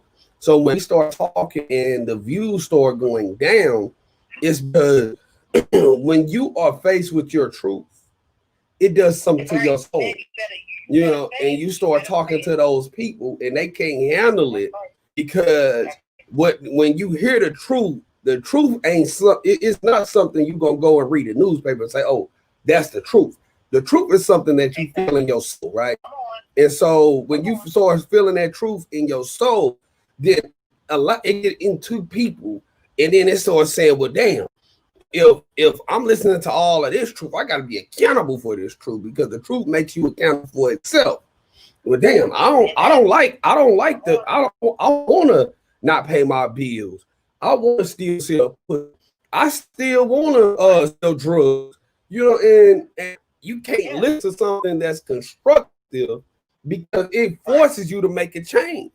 And people are still holding on to failed ideologies, failed tactics. And when by them holding on to these failed ideologies and tactics, then the truth, they get caught up in that truth, and then they have to go away. Too much. It's overpowering them. What they would call it in psychology is start getting overstimulated. You know, to where the truth come in and the truth starts overstimulating them and saying, damn, well, damn, maybe I need to get me a job today. Maybe I need to get up and wash my ass today. Maybe I need to go out here and create a business. America is the only nation in the world where it's seeing people. The government literally will not let you feel. Okay, so when you send somebody who's a bum, they are a bum by choice.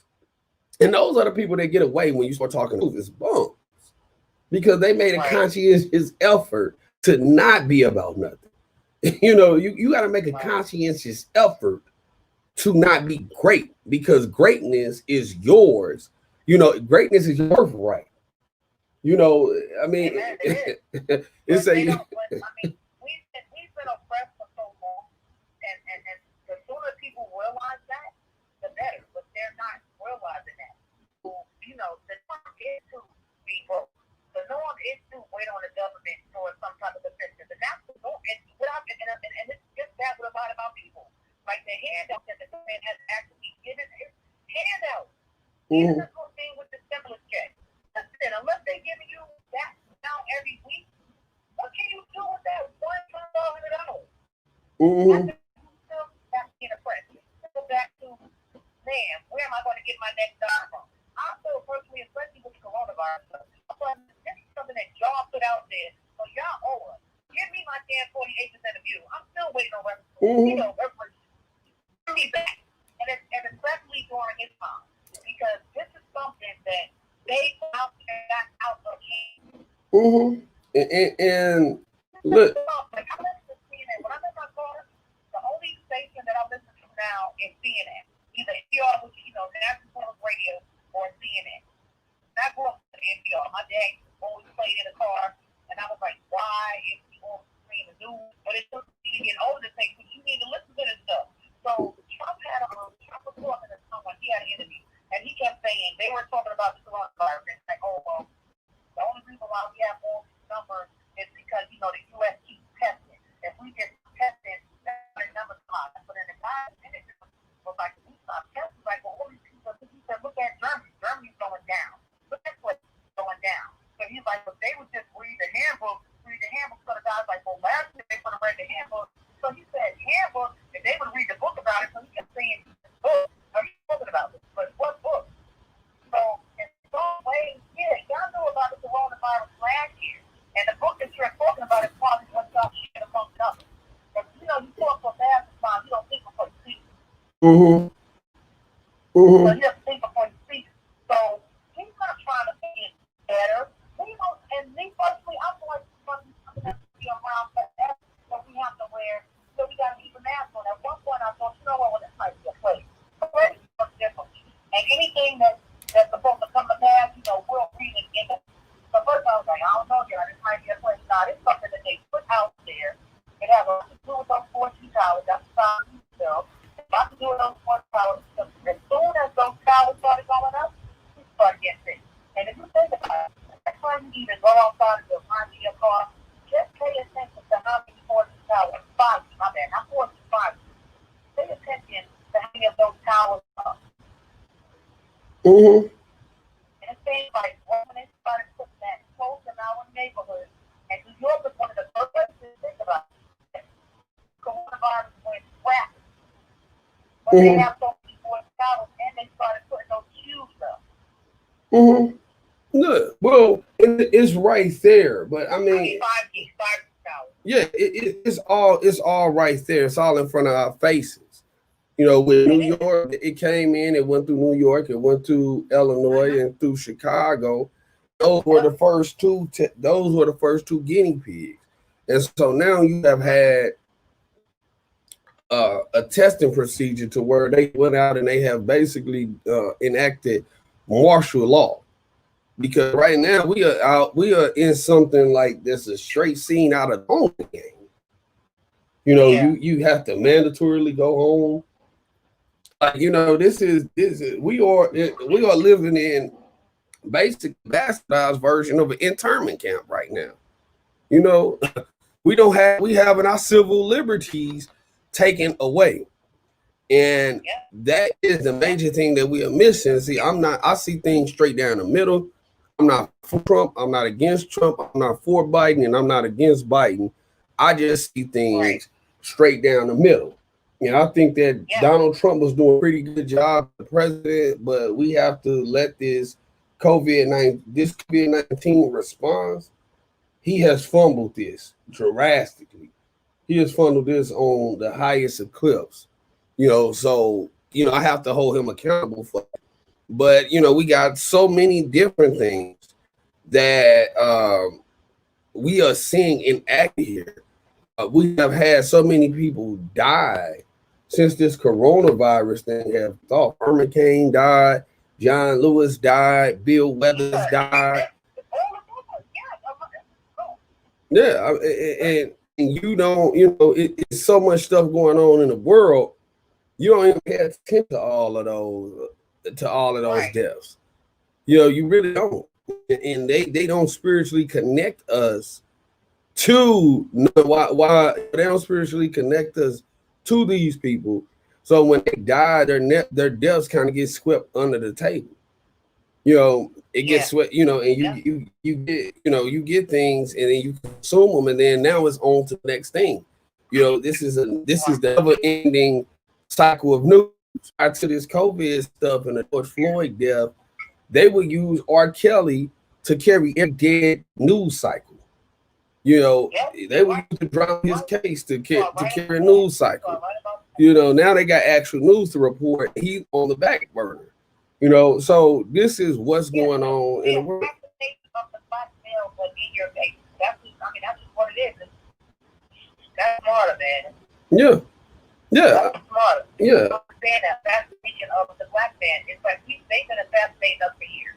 They just keep finding different ways to do it. Yeah. I mean, and it's going to go on. It's going to go on. They don't want it to go. I mean, they don't want it to stop, but it's going to go on because, again, you have to start a revolution. A revolution is the solution. You have with me, right? I deal with folks. I hit the coons, those who are on this side, and they are the outliers. I'm gonna hit them first because we cannot have a revolution if we all on different pages. Right. We can't. We have to all be on the same page. But man, we went all over the place here today. I ain't. It was deep, so I enjoyed it. But you know what? Though, this is awesome stuff. Just have one question for you. Mm-hmm. How are you streaming that you can show up on a screen? I've been trying to figure that out for the longest on my channel. Stuff and all of that. Man, if I can do that, I got half one free open all my tabs. Like, look at that. I can put it on. Yeah, you gotta go through StreamYard. You sure you stream through StreamYard?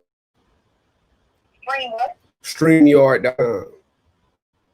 StreamYard.com? StreamYard.com. Yeah, you create a. Thank you. Okay, I'm gonna write it down. I'm like, wow, this is amazing. Yeah, I just. You gotta do my feeling, so you still need to contact me because I was not talking after that on the channel. So. Yeah, I'm gonna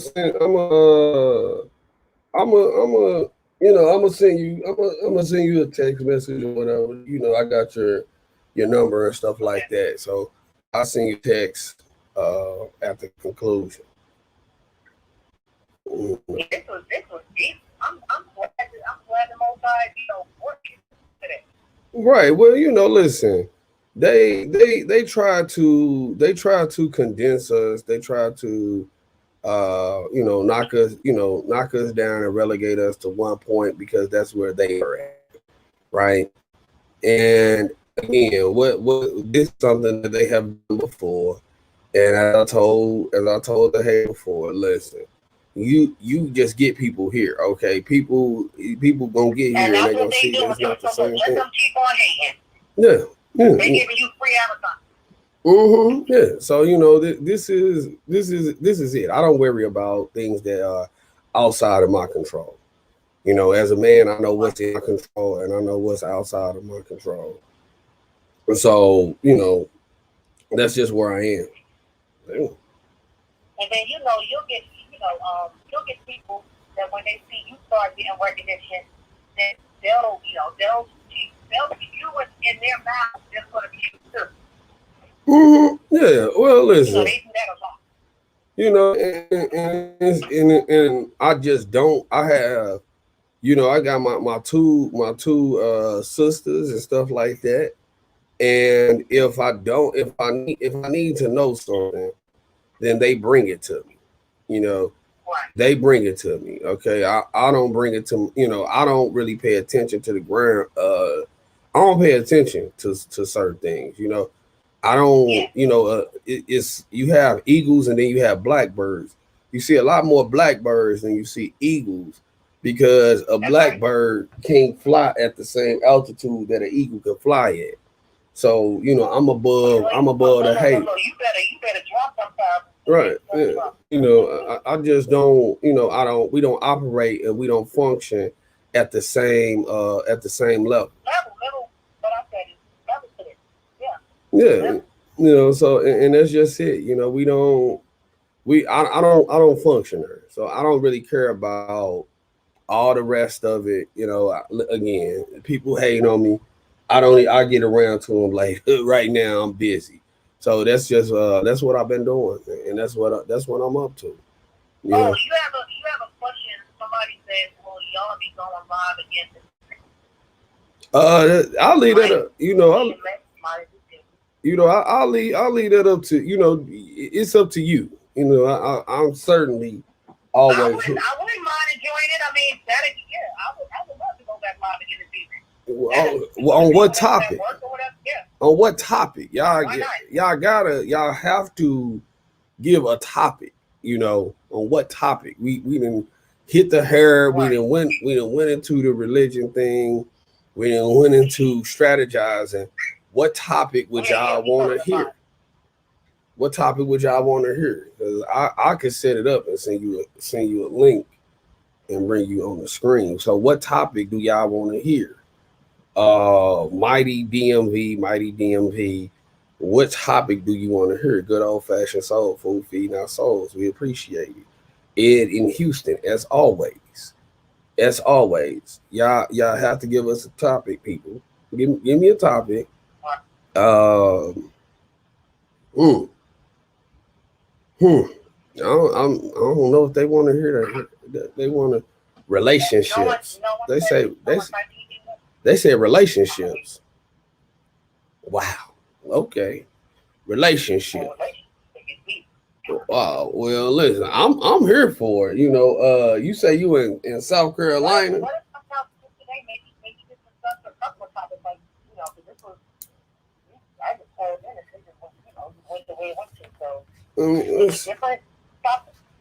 Yeah, I mean, I do this. I definitely do this. They say the mark of the beast. Okay. Oh, we can definitely talk about that too. Those things go together. What makes a good love? Yeah. Oh man, the mark of the beast. Yeah. Fuck it. What? Anything, I'm just glad to hear. What are relationship killers? Okay, shit. What are relationship killers? Okay. Yeah. Okay. Hold on. Okay. What are relationship killers? What makes a good love? Okay. All right. Okay. I'm very big on documentation, so I gotta write this stuff down. Okay. Mark of the beast. Relationships. Okay. Oh, and shout out to any one of my I saw my subscribers my diamond gem, so I just sent I sent the video to some people. So shout out to any one of you guys, and I told y'all something that came on. Y'all missed a great conversation, so you definitely want to go back. Definitely subscribe to the channel, hit that bell. This channel is a great channel. Y'all know y'all never seen me on anybody's channel or heard me on anyone else's channel talking. So make sure y'all subscribe to the channel and definitely hit that bell so you can know her. Yeah, definitely. What time works for you? Oh my God! Ed said, "Okay, so she's nasty. So I can shift my attention from the black dress."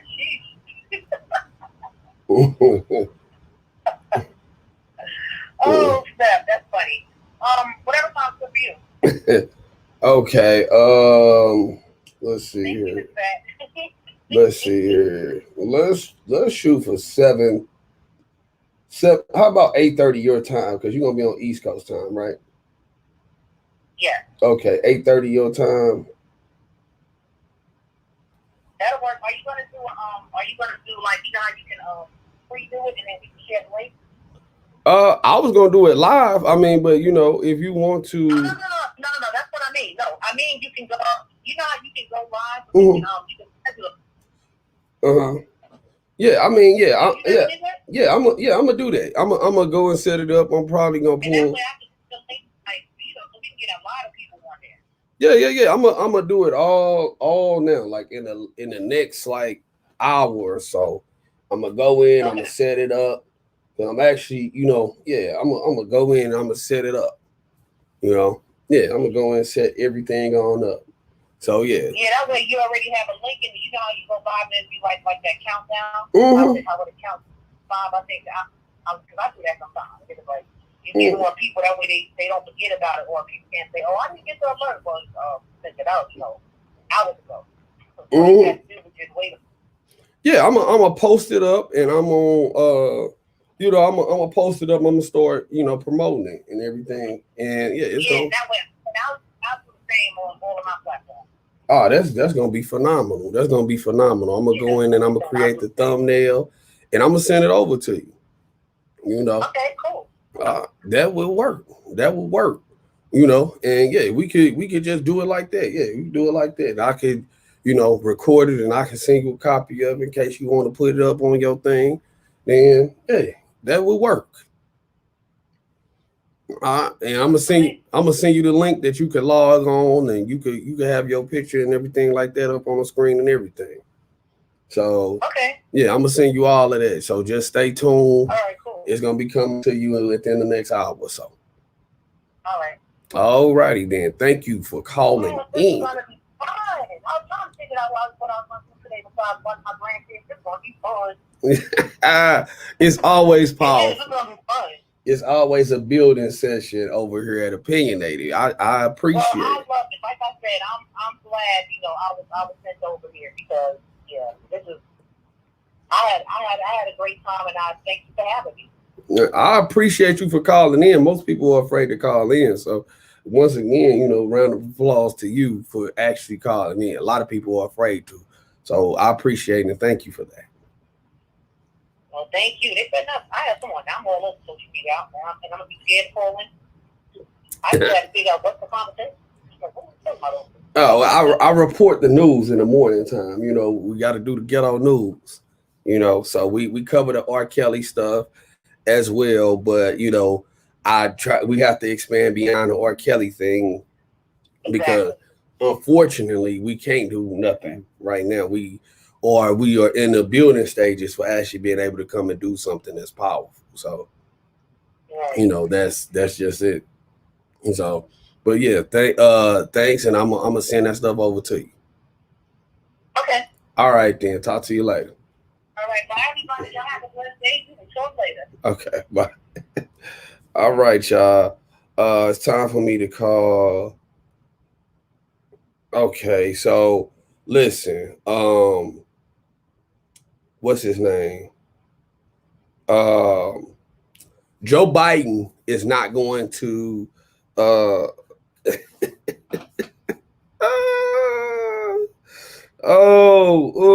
he said remove the black dress picture, please.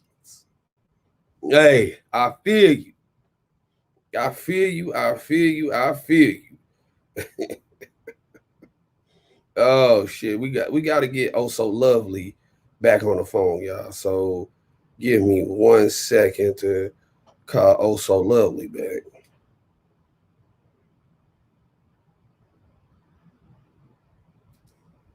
Okay.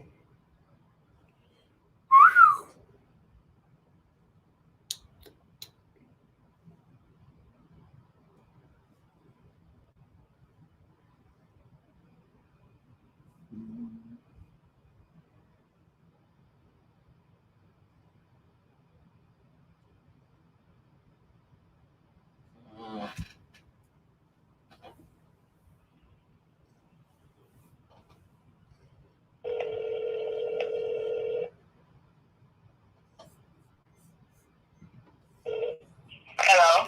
Hey, what's going on? Oh So Lovely, this Trent. Hi, Trent. Hey, what's happening? What's happening? I saw you. You say you love me? Yeah. I love you. Like that, but as a brother. I love you back. You know, I love you back. Oh. You did the thing. Telling people when you went there, you for real went in those people's face and said, "Give me this information or else." But we didn't get it. I mean, listen, man. But you did your best. You did what you had to do. You did your best. I respect you for whatever you did for me. But I wanted to talk about this mark of the beast. It's real. I think it's in the vaccine. I'm not taking no vaccine. I'm sorry, y'all. I don't want to be disrespectful to nobody that's willing to take the vaccine, but I'm not taking it. Because the chip is in the vaccine. That's what I think. That's my own assumption, y'all. No, I mean, so with the COVID thing, you know, it's been said, we've been talking about it in the conscious communities, in the conscious circles for the last 10 years about how Bill Gates is privately invested into population control. I haven't heard of Bill Gates, a computer whiz, is in this whole situation.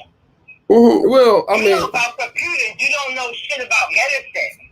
Well, a lot of people don't know that Bill Gates his full name is William Gates Jr. Okay, Bill Gates' father. I say Gates Senior was a United States Congress an attorney. You know, he's an attorney. Yeah, and he has a book. It's called The Self-Made Myth. You know, so let me see here. I'm gonna pull it up. But his father he used to work for the federal government, if I'm mistaken. Tall dude. Let me see here. So yeah. I mean, This is not my phone. This is not my number. I never do nothing under my name so nobody could track me. Okay, and that's no disrespect to you, but it might be disrespect to people that's watching that might have my fucking house on their motherfucking background. And if you come here, bitch, I'm gonna kill you. Damn. Period. Step on my property, you dead. Period. But that's not what this is about. But I don't use my real name. That's why I'm sorry for you but Bill Gates is a fraud. Love Jada Pinkett ass up right now, sleeping with somebody that's the same age as the fucking child that she birthed, or 2 years younger than the child that she birthed. Lock that bitch up. Lock the legends up, because guess what? Them legends slept with the Obamas. I sent you that video. I gotta go and check that. I have to really go and look When at John Legend's wife said the best sex that she had was with the Obamas. Really? She didn't say Barack. She didn't say Michelle. She said Obama. Well, I asked me both of them. Mm. Wow. Wow. That's deep. That's deep. If you don't got the video, I'm gonna send that shit to you again. Mm. Because what we recognize is that they coming down on the black men. And if you're a black female and you don't want your black men in jail because of BS and what they trying to portray as to us on television, then I don't read lines. I read between lines all the time. Mm. Oh, Charles, somebody calling you. Speak on it. Mm-hmm. Am I telling the truth? No, Anybody could correct me when I'm lying. Mm-hmm. No, I mean, listen. I don't respect Obama. Black people respect the Obamas, but know the fucking truth. Do the research before you respect anybody. Mm. That's powerful. Because I don't know why Obama get more respect than fucking Trump. 100. 100. No, you telling the truth. You telling the truth. You are 100. I don't like lying. I hate like I hate the fucking Mm. I would not be none of them. Mm. Yeah, that. Look at the John Legend video. Look at the John Legend video. The white we stuck with the Obama. John Legend hates R. Kelly. He wasn't in that fucking position that R. Kelly is in. Mm. Mm. Mm. Keep going. I mean, yeah, go ahead. Because I get passionate. I gotta stop. I get real passionate and then I'll stop yelling. Okay. This is my normal voice. It's loud, but it's normal. I am not a big fan of Barack Obama. I think that he put us in a bad position. I know you're not. You know who put me on? You know who started making me research Obama? You did. Word. And I'm not going to lie to you. You started researching Obama. What did you find? I go to my job. Huh? What did you find in your research? Everything. He's a liar. And Trump never did shit for us. I worked my whole fucking life since I was 16. What the fuck that bitch did for me? I didn't never get no incentives on my check, no nothing. Since the COVID, I've been working double shift. I didn't get incentives or nothing. But you got people here getting more than I'm making from unemployment. I only got $1,200, Amari. I got $1,200, a stimulus check. But if people out here that have not been working got one fucking $1,200 off a fucking stimulus check, that cannot help a person that owns a house. He didn't help us in no type of way. Why haven't the people got $1,200 the same way the fucking people got $600 every fucking week on unemployment? But it's some people out here that's not working and they only got one $1,200 fucking check. What is that going to do for them? Nothing. Nothing. Oh, Trump gotta go. Biden gotta go. We stand together as a fucking black community, as a fucking nation, and that's our fucking problem. We don't know how to stand by each other as a black fucking community. And I stand by you, Trent. I stand by everything you fighting for. I stand by R. Kelly to be home. After that, my fight is for Jada Pinkett to go to fucking jail. Period. She needs to be locked the fuck up for sleeping with the child at her son age. For a couple of years difference. Lock her ass up. She put R. Kelly on her platform. I'm putting her on the fucking platform too. I'm sorry, y'all. I'm sorry. That's my normal voice. That's just me yelling. for a normal voice. So let me when I get passionate, if nobody could stop me when I'm passionate. So I'm sorry. so let me say this, right? Because it's a common lie, right? That's out here. Okay. And I know you're talking about Jada Pinkeys, but while this is on my mind, I gotta have you clarify this, right? Now maybe I could attempt to clarify. Okay. Well let's just say this. Now Larry the Grown Man and Dana J have said that DJ Tyson got an EIL Dana on. J is a bitch. Well, yeah, I agree with you on that. But they said that DJ Tyson. For everybody that's fighting for R. Kelly, I cannot agree with him.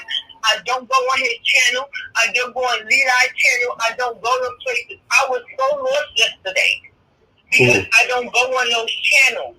And when I go on it, I get blocked because I'm going to speak the truth. And if everybody on Dana J's channel thinking that he's speaking the truth, I'm sorry for them. I'm so sorry for them. I'm sorry. Wait. I'm going to put malicious conspiracy out there, please. Can I? Yeah. I don't fuck with them. Go ahead. All right. What people did with Debosky did was months ago. What is your real problem that you're bringing it up right now? He said that shit months ago. Why are you bringing it up right now? Well, because you were there in Chicago when we pulled off that rally or the protest, and it wasn't too effectively for the haters. The haters did not like that, so they have been doing inflammatory attacks on us ever since him, myself, Tyson, since we pulled that thing off. This has been something that's been ongoing for a while. You did a damn good job. Thank you. Did a damn good job. Thank you. I'm on your channel, so I'm speaking for you. You did a damn good job.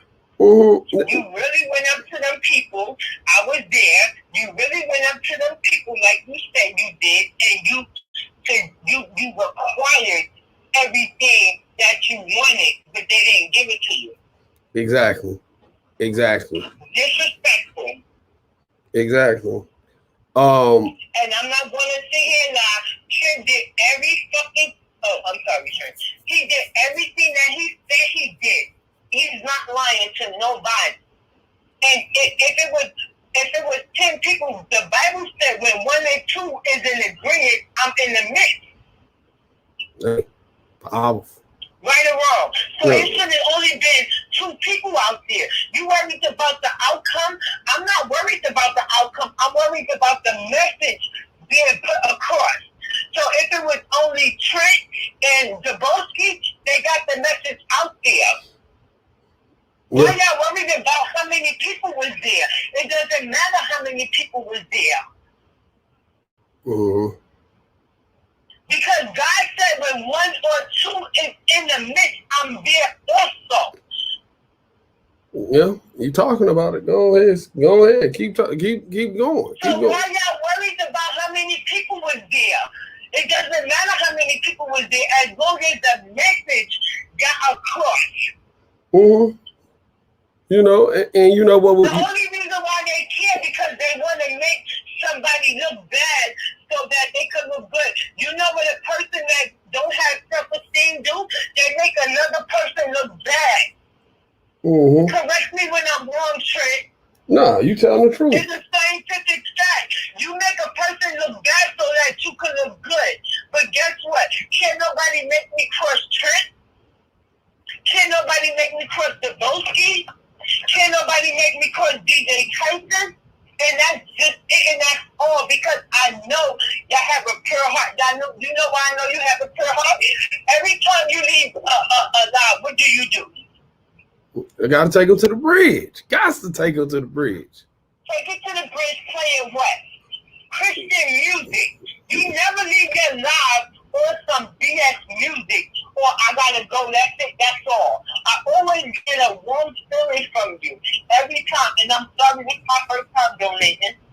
I've been wanting to donate, but your name is too fucking long. So when you got that cash app thing right there, I hit that motherfucker. Real. I appreciate it. I appreciate it, you know. And I appreciate everything that you do. I appreciate how you bring in knowledge to the people. I appreciate how you telling the people don't look at it one-sided. I appreciate that. That means I appreciate you. And I've been wanting to donate, but I didn't know you had a super chat button. But when I seen it, I hit the shit automatically. Yeah, we just did. It just got approved last night. You know, it just got approved last night. Get straight for this, but I want to say this. From Dana J, from Lead Out for Kelly, or Lead Out for his fucking self, from Angelo, from Azrak, from everybody. Anybody in Kel's team that was not there for him, I just want to sit with that man and I want to tell him, I don't want to work for him, I want to tell him, I don't want to meet him, I'm not a starstruck fucking person. I want to tell him, you've been a fucking bullshitter, bitch, you want to sit here and listen to me right now. And that's the way I would talk to R. Kelly because this is me. And if I can't be me in front of him, I can't be me with nobody. Mm-hmm. He needs to sit down and evaluate everything all over again. If it was me, I would have you, DJ Tyson, and the Bossy working for him. Because don't give a fuck about what R. Kelly feel. Put him in his place. Facts. Yeah, that's his problem. Nobody put him in his place. All they wanted them to do was give him money. Give them money. Give them money, money, money. Yep. That's facts. That's facts. I feel like right now there's some real people fighting him. I didn't want to call y'all Nika. I didn't want to, but he got real people fighting for him right now. That's the real people that should be on his team. For real. I would not listen to none of the leaked music ever in my life. I want to pay for it. Exactly. Because what people fail to realize, when you listen to that music, you hindering him also. Yeah. Pay for it. Even if it's leaked, send the money to I'll send the money to R. Kelly commissary. I would never give you nothing for R. Kelly. I'm sorry, Trent. I would never give the Boatsy nothing for R. Kelly. I would never give DJ Tyson nothing for R. Kelly. I know his information. I send it to him. And if that's enough to fight for him, because I don't send him thousands of dollars because I don't have thousands and thousands of dollars. Mm-hmm. I'm an average bitch that sent him $100 at a fucking time. Maybe $200 at a fucking time. But that's nobody's business but mine. Mm-hmm. Mm-hmm. Now, also lovely. Now they don't give me the leeway. Well, listen. Let me ask you this, and if you want to talk about it, you can talk about it. If you don't, then I respect that. But it's a lie where they say that DJ Tyson got a rental car in Chicago because he was stealing government money. Do you know that? No, he didn't. I paid for that car. He did not steal no fucking money. He said, "Oh, so lovely," and her husband paid for that car. Me and my husband paid for that car. You heard it? They said DJ Tyson stole the money when he had the rental in Chicago. Yeah. DJ Tyson didn't steal no money. I paid for that car, my husband. Me and my husband paid for that car. He didn't steal anything. Yeah, they said that he had a EIDL loan and niggas ain't got money in no July, so he must be scamming the government. That's how he was able to get that rental car. No, I think DJ Tyson the Cash App and he could send it to you. Well, I could send you because I don't have Cash App. I do shit through different names all the time because I don't want nobody to know who I am. Because if you put my house on your page, bitch, I'm going to give you that warning because I got my carrier concealed, but I own private property. You're going to be dead. So I do everything. I do shit through my son name, my aunt name, my other aunt name. I don't do nothing through my name. Nothing. So you basically what you're saying is that you are going to neutralize a target if it presents itself, right? Yes, I will. Okay, that's how we'll say that. You a picture of my 3 Yeah, definitely. Listen, I will send you a picture of my carrying concealed, but that's only for you. Listen, I believe you. I believe you. You know, but we saying, you know, hey, we neutralizing the target. You don't never want to say, you know, you're gonna do the other thing. You just gonna neutralize the target. I will be at your protest, okay? Yeah. Well, I know you from New York, so don't block it. Keep it going. Well, keep that shit going. well, you know how hard it is I fight for R. Kelly? I will fight for you in the same way. Well, you know what it is. I would think I'd get more respect, right? Because that's an idol. An idol. That's what they want us to see. A fucking idol go down. So they think they could do it to the rest of our men. You would not do that shit to my son. He's 27. You would not do that shit to my husband. He's 43.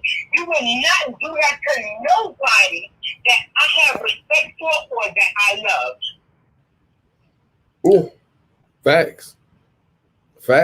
What people fail to realize is that it starts up top, but it's going to trickle down to the little people. It will trickle down to the little people. And see, keep our eyes open, and guess what? Jada Pinkett needs to be in jail because women touch little boys too.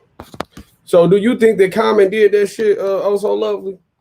I think Common did. I don't respect. Don't get me wrong. I don't respect Common. Let me ask you something, Trent. Do fucking Tiffany Haddish got a boyfriend?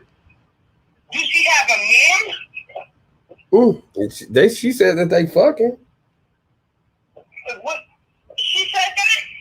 Yeah, it was out yesterday because they were trying to get past the Jaguar girl saying that talking about. Does that mean that it didn't happen, Trent? How many girls you be around? I'm not saying you fucking all of them, but how many girls did you be around? You was around me, you never touched me, you never made it past that me. Yeah. I mean, she said, you know, I mean, you know, she because they try to get back. Yeah. This is hold on. Let me go and get it. My whole business, Trent. I think it's a cover-up. It is. Here goes an article right here. It says Tiffany Haddish confirms she's fucking Common amid his sexual assault allegations. Comedic actress Tiffany Haddish we sat down with for a video interview with Jackass. Why all of a sudden though? Because she thinking you're not in a relation right now. Or are you? I am in a relationship. It's with Common? Yeah, we're twins now. Did you tell him that you're shaving your head or who gives? Yeah, I've been talking about it. Like, I've been talking about cutting my hair for years. And then when I went to the doctor, kind of like solidified, like, yeah, I should probably I'm just going to cut it all off. And he said it was beautiful. He's like, wow, you did it, man. You got a lot of courage. Like, and you look so beautiful. That's cool. Yeah. I love it. And I'm like, put your head on my head. So, I mean, let's see here. It's not just like a business sponsorship deal, like you're actually doing it with Common. Yeah, I'm doing it with Common now. I mean, doing it with Common, like sex, or like getting on Bumble together and promoting it? All of it. They're doing it and they're doing it. That's how you met Common on Bumble? No, I met Common when I was shooting my movie, The Kitchen. He was in it, and like he was, I guess, kind of like my love interest. I made out with him in the movie, and we became friends, but it wasn't like anything sexual or. Hold on. There's one more part. I'm gonna get this last part. And then I mentioned it to him, and he's like, and at this point, our friendship was getting a little more than friendship, but not quite, because. He was texting you after 10. And we were like quarantined. So then it was like we're FaceTiming all the time. And then I'm like, well, you should check out Bumble. Why don't we do this on Bumble? And like, you can do charity, do stuff for the, the frontline workers and kids too. So yeah, so we got that money, and then we made like all these donations, and it was really cool. And then he got tested for everything. I got tested for everything, and yeah, we've been. That's so. Listen, there you have it. There you have it. Tiffany Haddish came out to cover it up. Shout out to Oh So Lovely for calling in. There y'all have her basically giving y'all the facts on DJ Tyson's rental car. All right, so there you go. Keisha Boo, still baby mama, you hear me? She lying. There you go. There you go. Listen, man, we done been up in here. We done chopped it up the whole morning. I know where I'm going with this one, man. I gotta go right back to the to where we was at yesterday. Got to go right back to where we went yesterday, dog. Come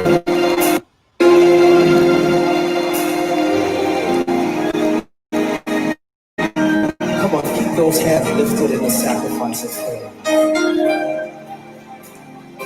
Now listen to these prayers. Grateful.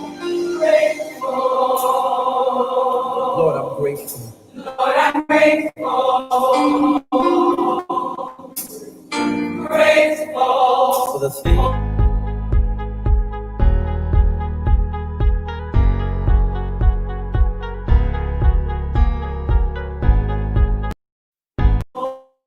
Lord, I'm grateful.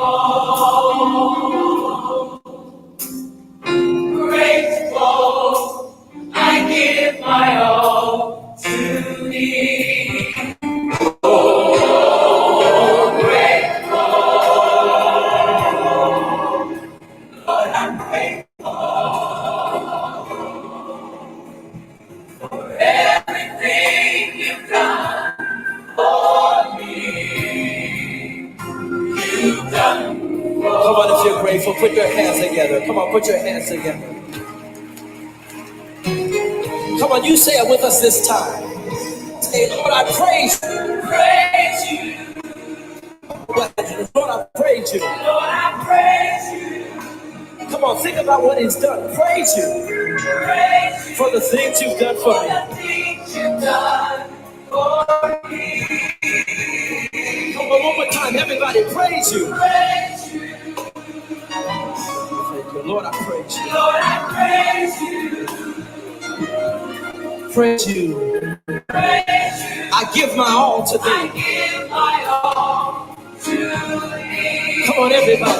Oh, praise you.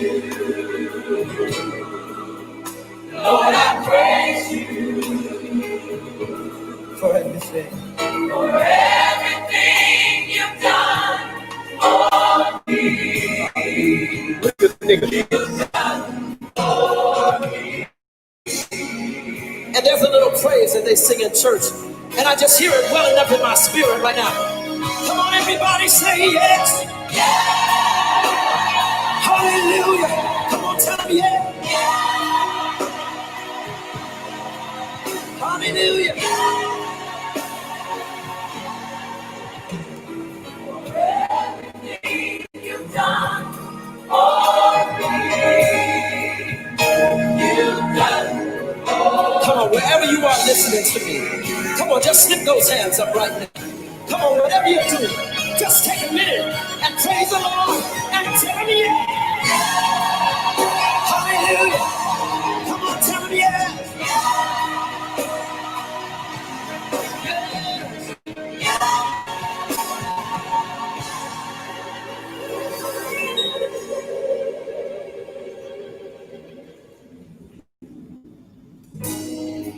Come on, just open your mouth and start to worship him now. God wants to do something in here tonight. Come on, open up your mouth. Open up your mouth and tell him how much you love him, how grateful you are.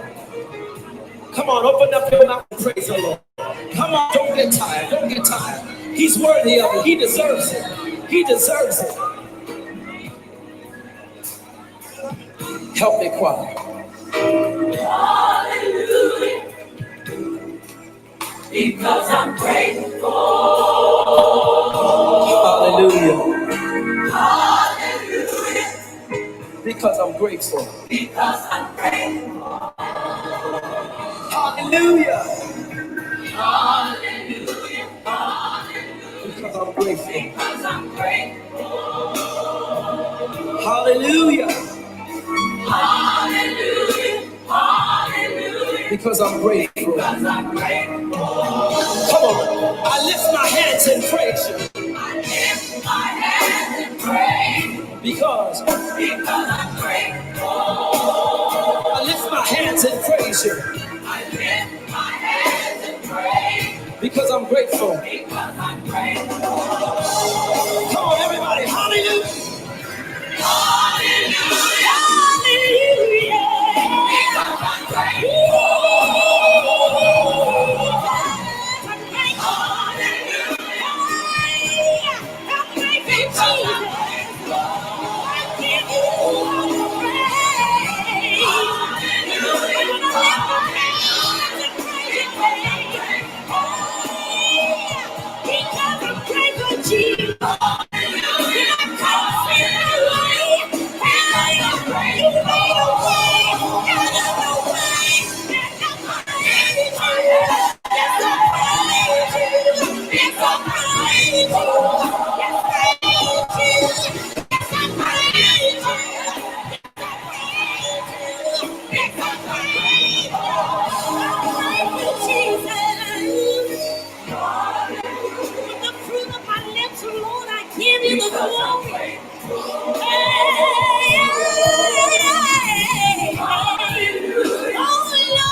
Hold on.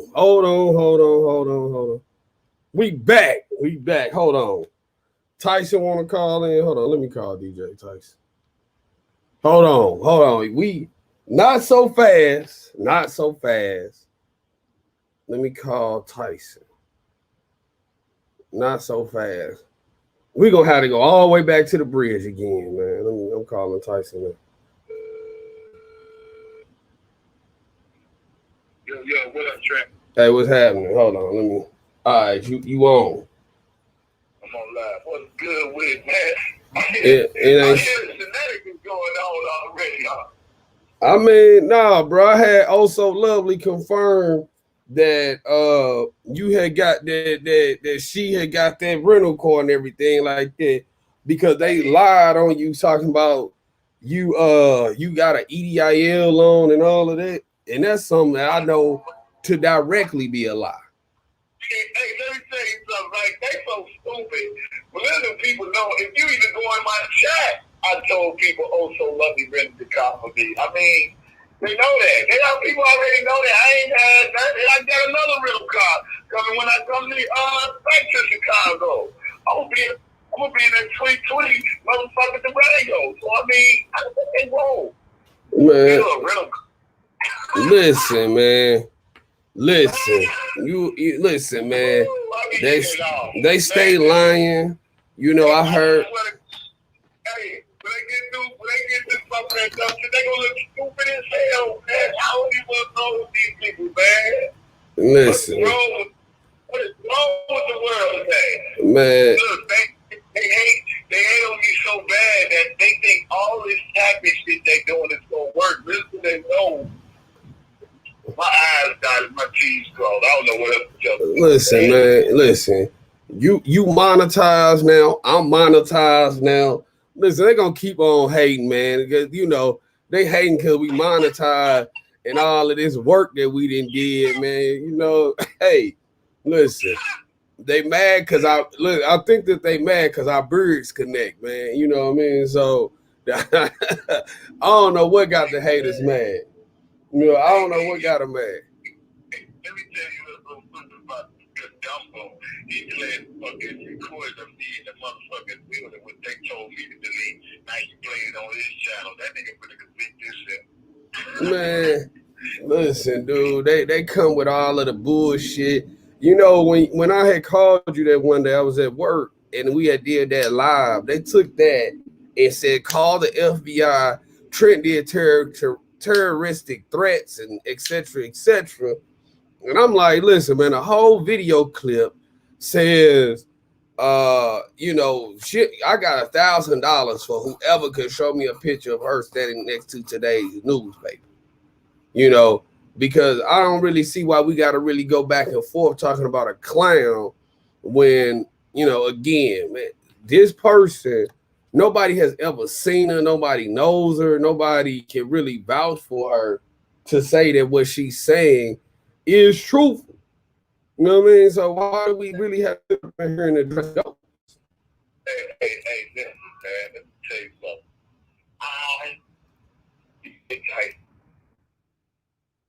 What's up, brother? What's good with it? DJ Tracy, give a fuck. You motherfuckers, they sit up there talking all this goofy ass shit, man. I don't care about the niggas, man. Facts. I don't care about them. They can talk to the sky turn blue. Hey, I'm good. These are the facts. What's that? Oh, yeah. Yeah, I'm just out walking and talking, man. These guys are strange. Yeah, they say what now? Man, hey, I don't care about what they say, man. And that's it. Man, I just, these niggas, man, they, I don't know what to do. I just got to pray for them, man. That's all. Just pray for them, bro. I mean, they said, I stole a car, a rental car. How is that possible? What do these people be listening to, man? Right. Yeah. What listening to? Right. And I've been trying to find out because I done talked to people all up in Detroit. The people in Detroit say that they don't know Levi. They say that they don't rock like that where street niggas is going and talking to prosecutors. So I've been trying to find out where he from. Man, I ain't fuck all the niggas, man. Them niggas, they got a long way to go before they catch up with me because I don't do crypto shit, so they got me fucked up in the game. Yo, neither have I. It's amazing. It's amazing. Niggas think I'm a risk 25 years being free for a stolen car or some YouTube. What the damn, man? Exactly. I think I got this far to go back to prison, nigga. Get y'all coochie ass up out of here. Now he said, look, it's an SBA loan, it's a rental car stolen. And I'm like, man, what drugs is he take that man? Listen. They really that man. I got about 15 days before the building does me back. Listen, man, I think that a lot of them talk because this shit is free. I think that they talk because it's free, personally. I think that if they had to really pay, if they really had to pay to talk, then a lot of folks would shut the hell up. They talking because it's just free. Go ahead, man. My subs rented that car, well, something the money, not rented the vehicle in my name. And just like what I'm going to get now. My subs support me. I don't know what's wrong with them people, man. They mad. They that mad old man. Man, boy. What would I steal a rental car for? I have a vehicle. Exactly. Yeah. Well, you know, most of the time people accuse you of what they guilty of, man. That's what I noticed, man. Is if they accusing you of something, they they accuse you of what they just did to get the attention off of themselves. Yeah, they doing that because they criminals, man. I mean, because when they live a legit life, man. I mean, what the fuck they want? Shit. What is the fuck is about? They don't know how. Exactly. Man, hey, it ain't like I say, it ain't no fun when the zombie got the gun, boy. That's all I can tell them. I ain't got nothing else for them, man. I'm just gonna be laughing on now all the way. You know, it's nothing of importance that these folks bring to the table. I mean, we went out there, we showed up and showed out at the last protest. You know, y'all running that shit back, man. Go ahead. Hey, that's what it's all about. See, like I keep trying to explain to people, they didn't expect the first one to turn out the way it did, so they got to prevent the second one from happening. So they all teaming up to try to make shit not work, but you can't make them not work with God with them. That's what they don't understand, that, man. They think that God was not a serious word, man. I keep trying to tell people, no matter what, get a relationship with God, man. Let him direct your path. You know what I'm saying? Ask for everything you want, you know, and it's gonna make it come to pass, man. That's why I don't worry about that. When people be telling me stuff, man, like when she called me and she told me, man, they go there. I got some of the best family sub members, YTL, my squad, that I think anybody could ever have, because they make sure that I'm straight. Yeah. Just like this one. But listen, when I tell you, bro, when they talked about the second one of my sons, you know, I got behind the scenes lessons, something already for my flight.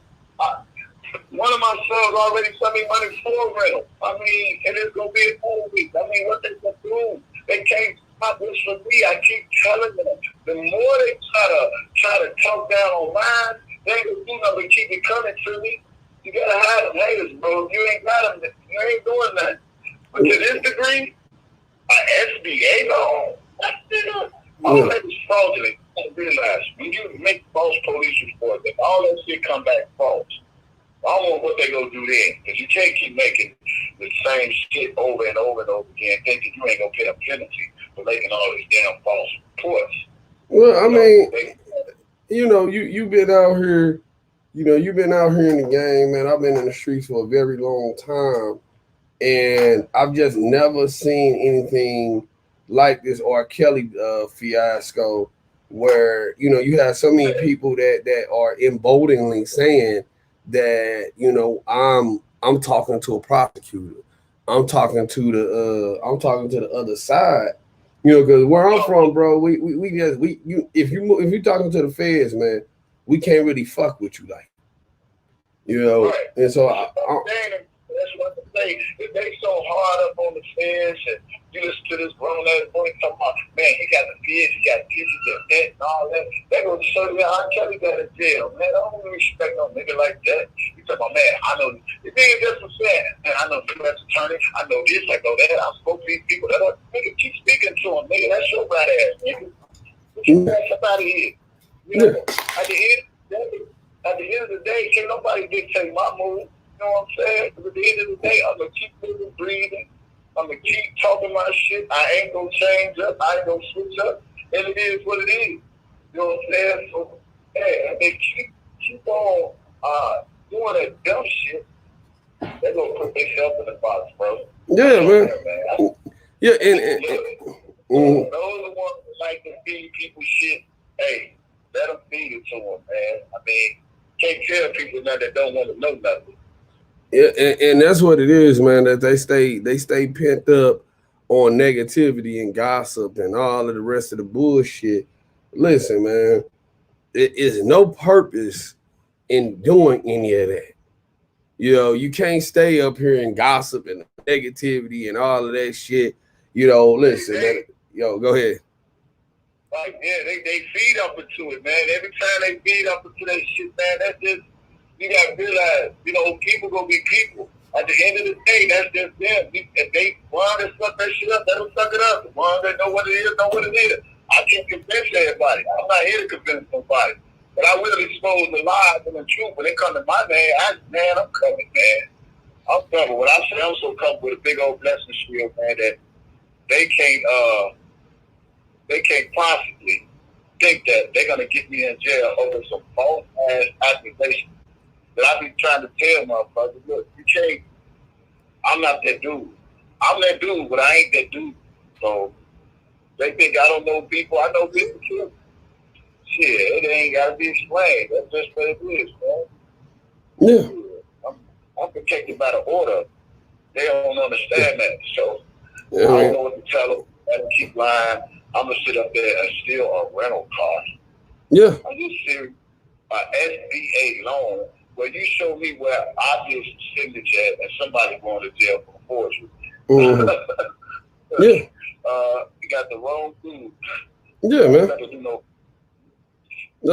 You know, they come up with any old thing, man. They say anything that they feel like remotely sticks, and you just supposed to go along with it, man. I said, nah, this dude, I know for a fact that stuff ain't true. I know for a fact, that's not true. The rental place, know for a fact it ain't true. So they get to doing all this, that's this garbage. Well, and the reality of it is that, man, we caught up in a bunch of things that pretty much cut themselves off to where people want to know when Bozo going to jail. Well, one, you really got to get Robert out of jail before Bozo can go to jail, because he has to uncover a lot of this shit that this man has been doing in his name. But he know about Bozo. And he know what he been doing to keep him in jail. And what's so crazy, man, if they don't understand the shit that they doing, it makes them look like a jackass. But the ones who believe it, they just as dumb as the motherfucker who's saying it. Mm-hmm. I mean, if I stole anything, who's reporting what? What? That's what I don't understand. People gotta listen to what they listen to, man, and stop letting motherfuckers just tell them any of those things, man. That's why I don't, man. Yeah. Man, but at the end of the day, man, all I can do is just pray for the motherfuckers, man, because they ain't stopping shit here. I'm still breathing every day. Yeah. I mean, listen, dude. And we rolling, man. We rolling. We putting the gas on, and we heading full steam straight ahead. And right now, man, what they have been trying to do is they've been trying to stop our progression, because we doing it and these numbers and stuff are growing. And that New York protest is still happening. We just can't get into New York. And since we not frauds and scammers, I'm not gonna tell 40, 50, 100 people to come to New York, and then you be stuck there for 14 days because of quarantine. That don't make sense. So once those borders and stuff open up and they remove that restriction, then we gonna go to New York. But we still going. I still ain't ate meat, I still ain't ate meat. And next Monday, I'm cutting sugar out my diet, man. I'm gonna be physically fit to walk across that bridge. For a stolen car and an SBA loan. What a title. Let me tell you what I like. You know what I like, bro? I learned to fight with their words. Whatever they say, I'm going to do without a title, man. That's all I'm going to do. I'm going to jail 15 days. I stole a car, I got an SBA loan, all that shit. I'm using this shit for title, man. Get more people to come out and see the fraud they is for the truth. That maybe I don't need to come back to Chicago unless they're going to have a warrant out for my arrest for a stolen car. Exactly. Exactly. It's crazy. That's their thing. That's why I guess we got confident that the niggas don't know. All that reporting to the FBI and all that other shit, they got to investigate shit. They just ain't finna come pick a nigga up just because they call. But what's so crazy about Larry LeGrone Goofy is he already fighting a fucking case. That's what's so stupid about him. So he's an easy motherfucker to get in trouble because he's doing all the work right now. He's on bond. I'm not on bond. So he got bond conditions and he's violating his services. Mm-hmm. He's violating. You know? Right. He's violating. You know right. what I'm saying? Right. So hey, I ain't gonna say that, man. I ain't gonna give no tea. They good. Let them keep doing what they doing. Let them keep talking that group shit. I mean, at the end of the day, hey, I don't know what to tell them, man. I just wish them the best of luck for whatever they have to do because we about to turn up and do it again, and that's it. That's all. So if they feel some type of way about something, then hey, it is what it is. Facts. Catch me in traffic. Yeah. Oh man, this shit is funny. Yeah. I'm about to get ready to go live too, man. Just to laugh. Hey man, go on here, man. Everybody go over to DJ Tyson page. Go over to DJ Tyson page, man. This is funny. Yo, man, listen. You know, Taylor Mason, she would think she can't keep my name. She got a crush on me so hard. Mm-hmm. Yeah, man. She got a crush on me so hard. I mean, well, she a old overweight broad. Her and Sharon Winbush, two old overweight broads. You know what I mean? So I wish them two the best of luck. I wish them two the best of luck or whatever they want to do, trying to do. And that niggas don't want to do. One thing I do know, listen, things have to be investigated. Once they investigate and they see it's bullshit and they keep on reporting dumb shit, you know what I'm saying? That shit go backfire in their face. So they just get ready for all that.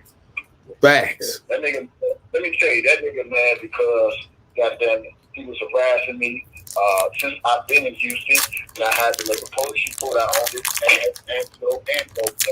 And I got to up something, nigga. What they don't understand is everything is for my safety. Not because I'm scared of a nigga, but for my safety.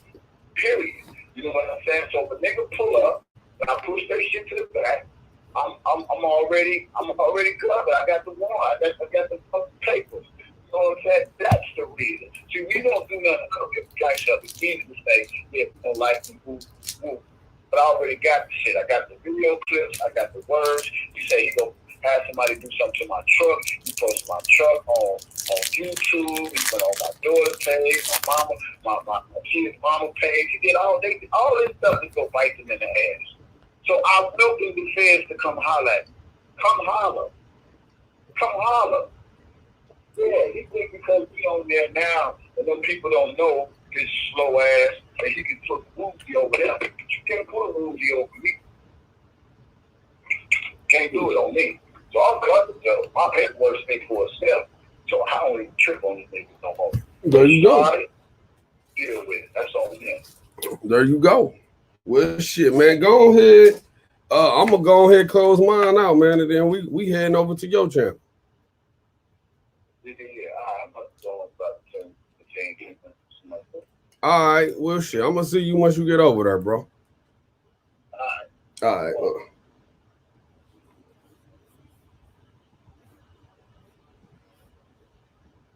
As is customary.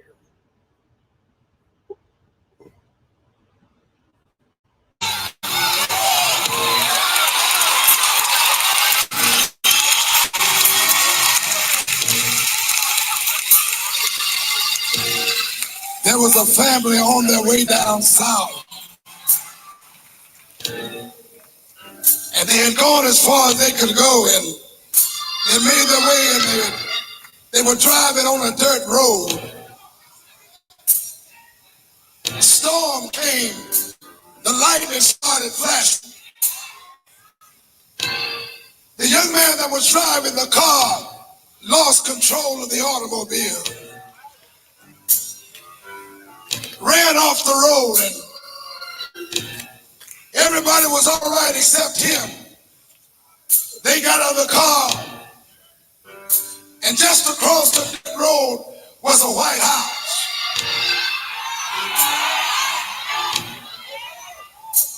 They took him across into that white house and knocked on the door, and the white lady came to the door and said, "Can I help you?" He said, "Ma'am, if you just let us, our brother just got in an accident. We want to just come in and make a telephone call. We want to call the doctor." They walked in, and daughter got on the phone, and the phone kept ringing, and there was no answer. Finally, somebody picked up the phone and said, "I'm sorry, but the doctor's not here. He's not on his rounds." Somebody say yes here. Well, the daughter put that phone down and went back into the living room, and the little children, they were sitting there crying. They were all sitting there crying. And by that time, grandmama got out of the car.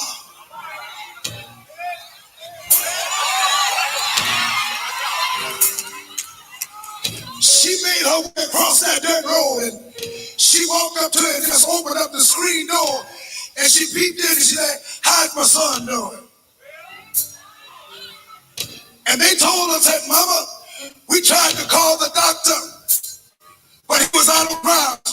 She said, let me come in."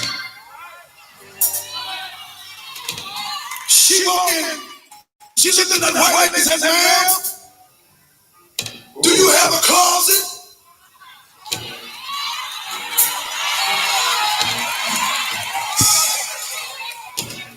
She said, "Ma'am, do you have a closet?" The white lady looked at her and said, "If you want to use the phone, you can use the phone." She said, "No, ma'am, I want to use the phone, but I want to call my doctor, and I need to go to the closet."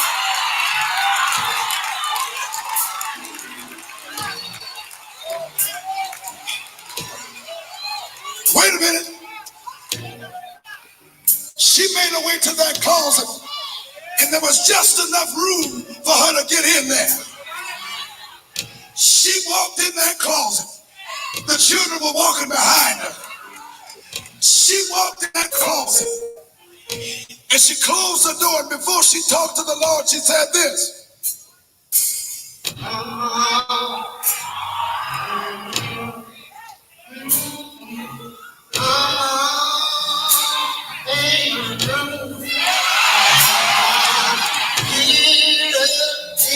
My dog ain't had it right side on my street. They give me all my medicine in my room. Every reason I can come on in the room. Every reason I come on in the room. Jesus is my dog, and right side on my street. He gives me all my medicine in my room. After that, come on, in the room. Never pass that thing. Come on in the room. Oh, Jesus is my God. And you right side on my streets. It gives me all my medicine in my room. I want to see. Listen, I want to see the hands of you that know him to be a doctor in the sick room. If you know he's a doctor, let me hear you say yes. Well, grandmama came out that closet, and she made her way back to the living room. And everybody was just singing and praising the Lord. The children had got happy. The white lady had got happy. And while they were praising the Lord, there come a knock on the door. There was a knock on the door. They were just praising the Lord. Donna ran to the door and said, "Who is it?" The man was standing at the door visiting the girl. "I'm the doctor, if you don't mind. I was just in these parts and I needed a place to turn into. Would you mind if I come in?" He walked in that room. She just raised her voice and said this. "There is joy, I said joy in the room. Oh, Jesus is my God. And He writes all my sins. He heals me all my medicine in my room." Let me hear you say yes. Let me hear you say yes. If you're going to be a doctor, say yes. If you don't mind, help me sing one chord. Hey, it's joy. Come on, say it. In the room. Come on, everybody say it.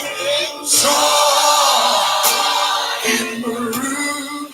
Jesus, Jesus is my doctor. Oh, it like all my sins. Oh, gives me all my. Come here, come.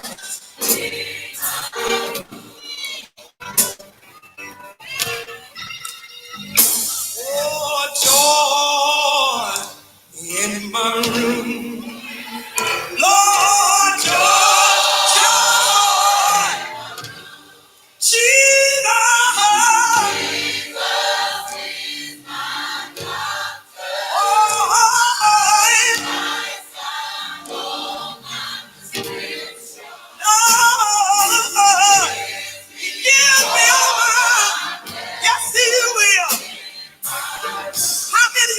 Joy.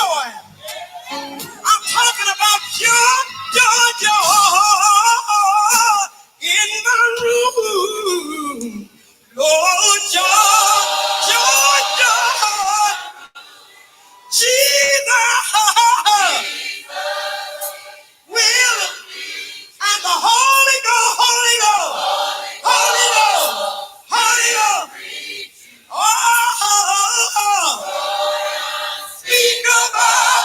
It's unspeakable joy. I know you got a prayer room out there. Oh, just go on in your room and say joy in my room. Lord, I close the door and I talk to Jesus. Jesus, won't He meet you there? The Holy Ghost will greet you. Oh, yeah. Joy, unspeakable joy in my. Listen, the Lord wanted America to know that there was an old lady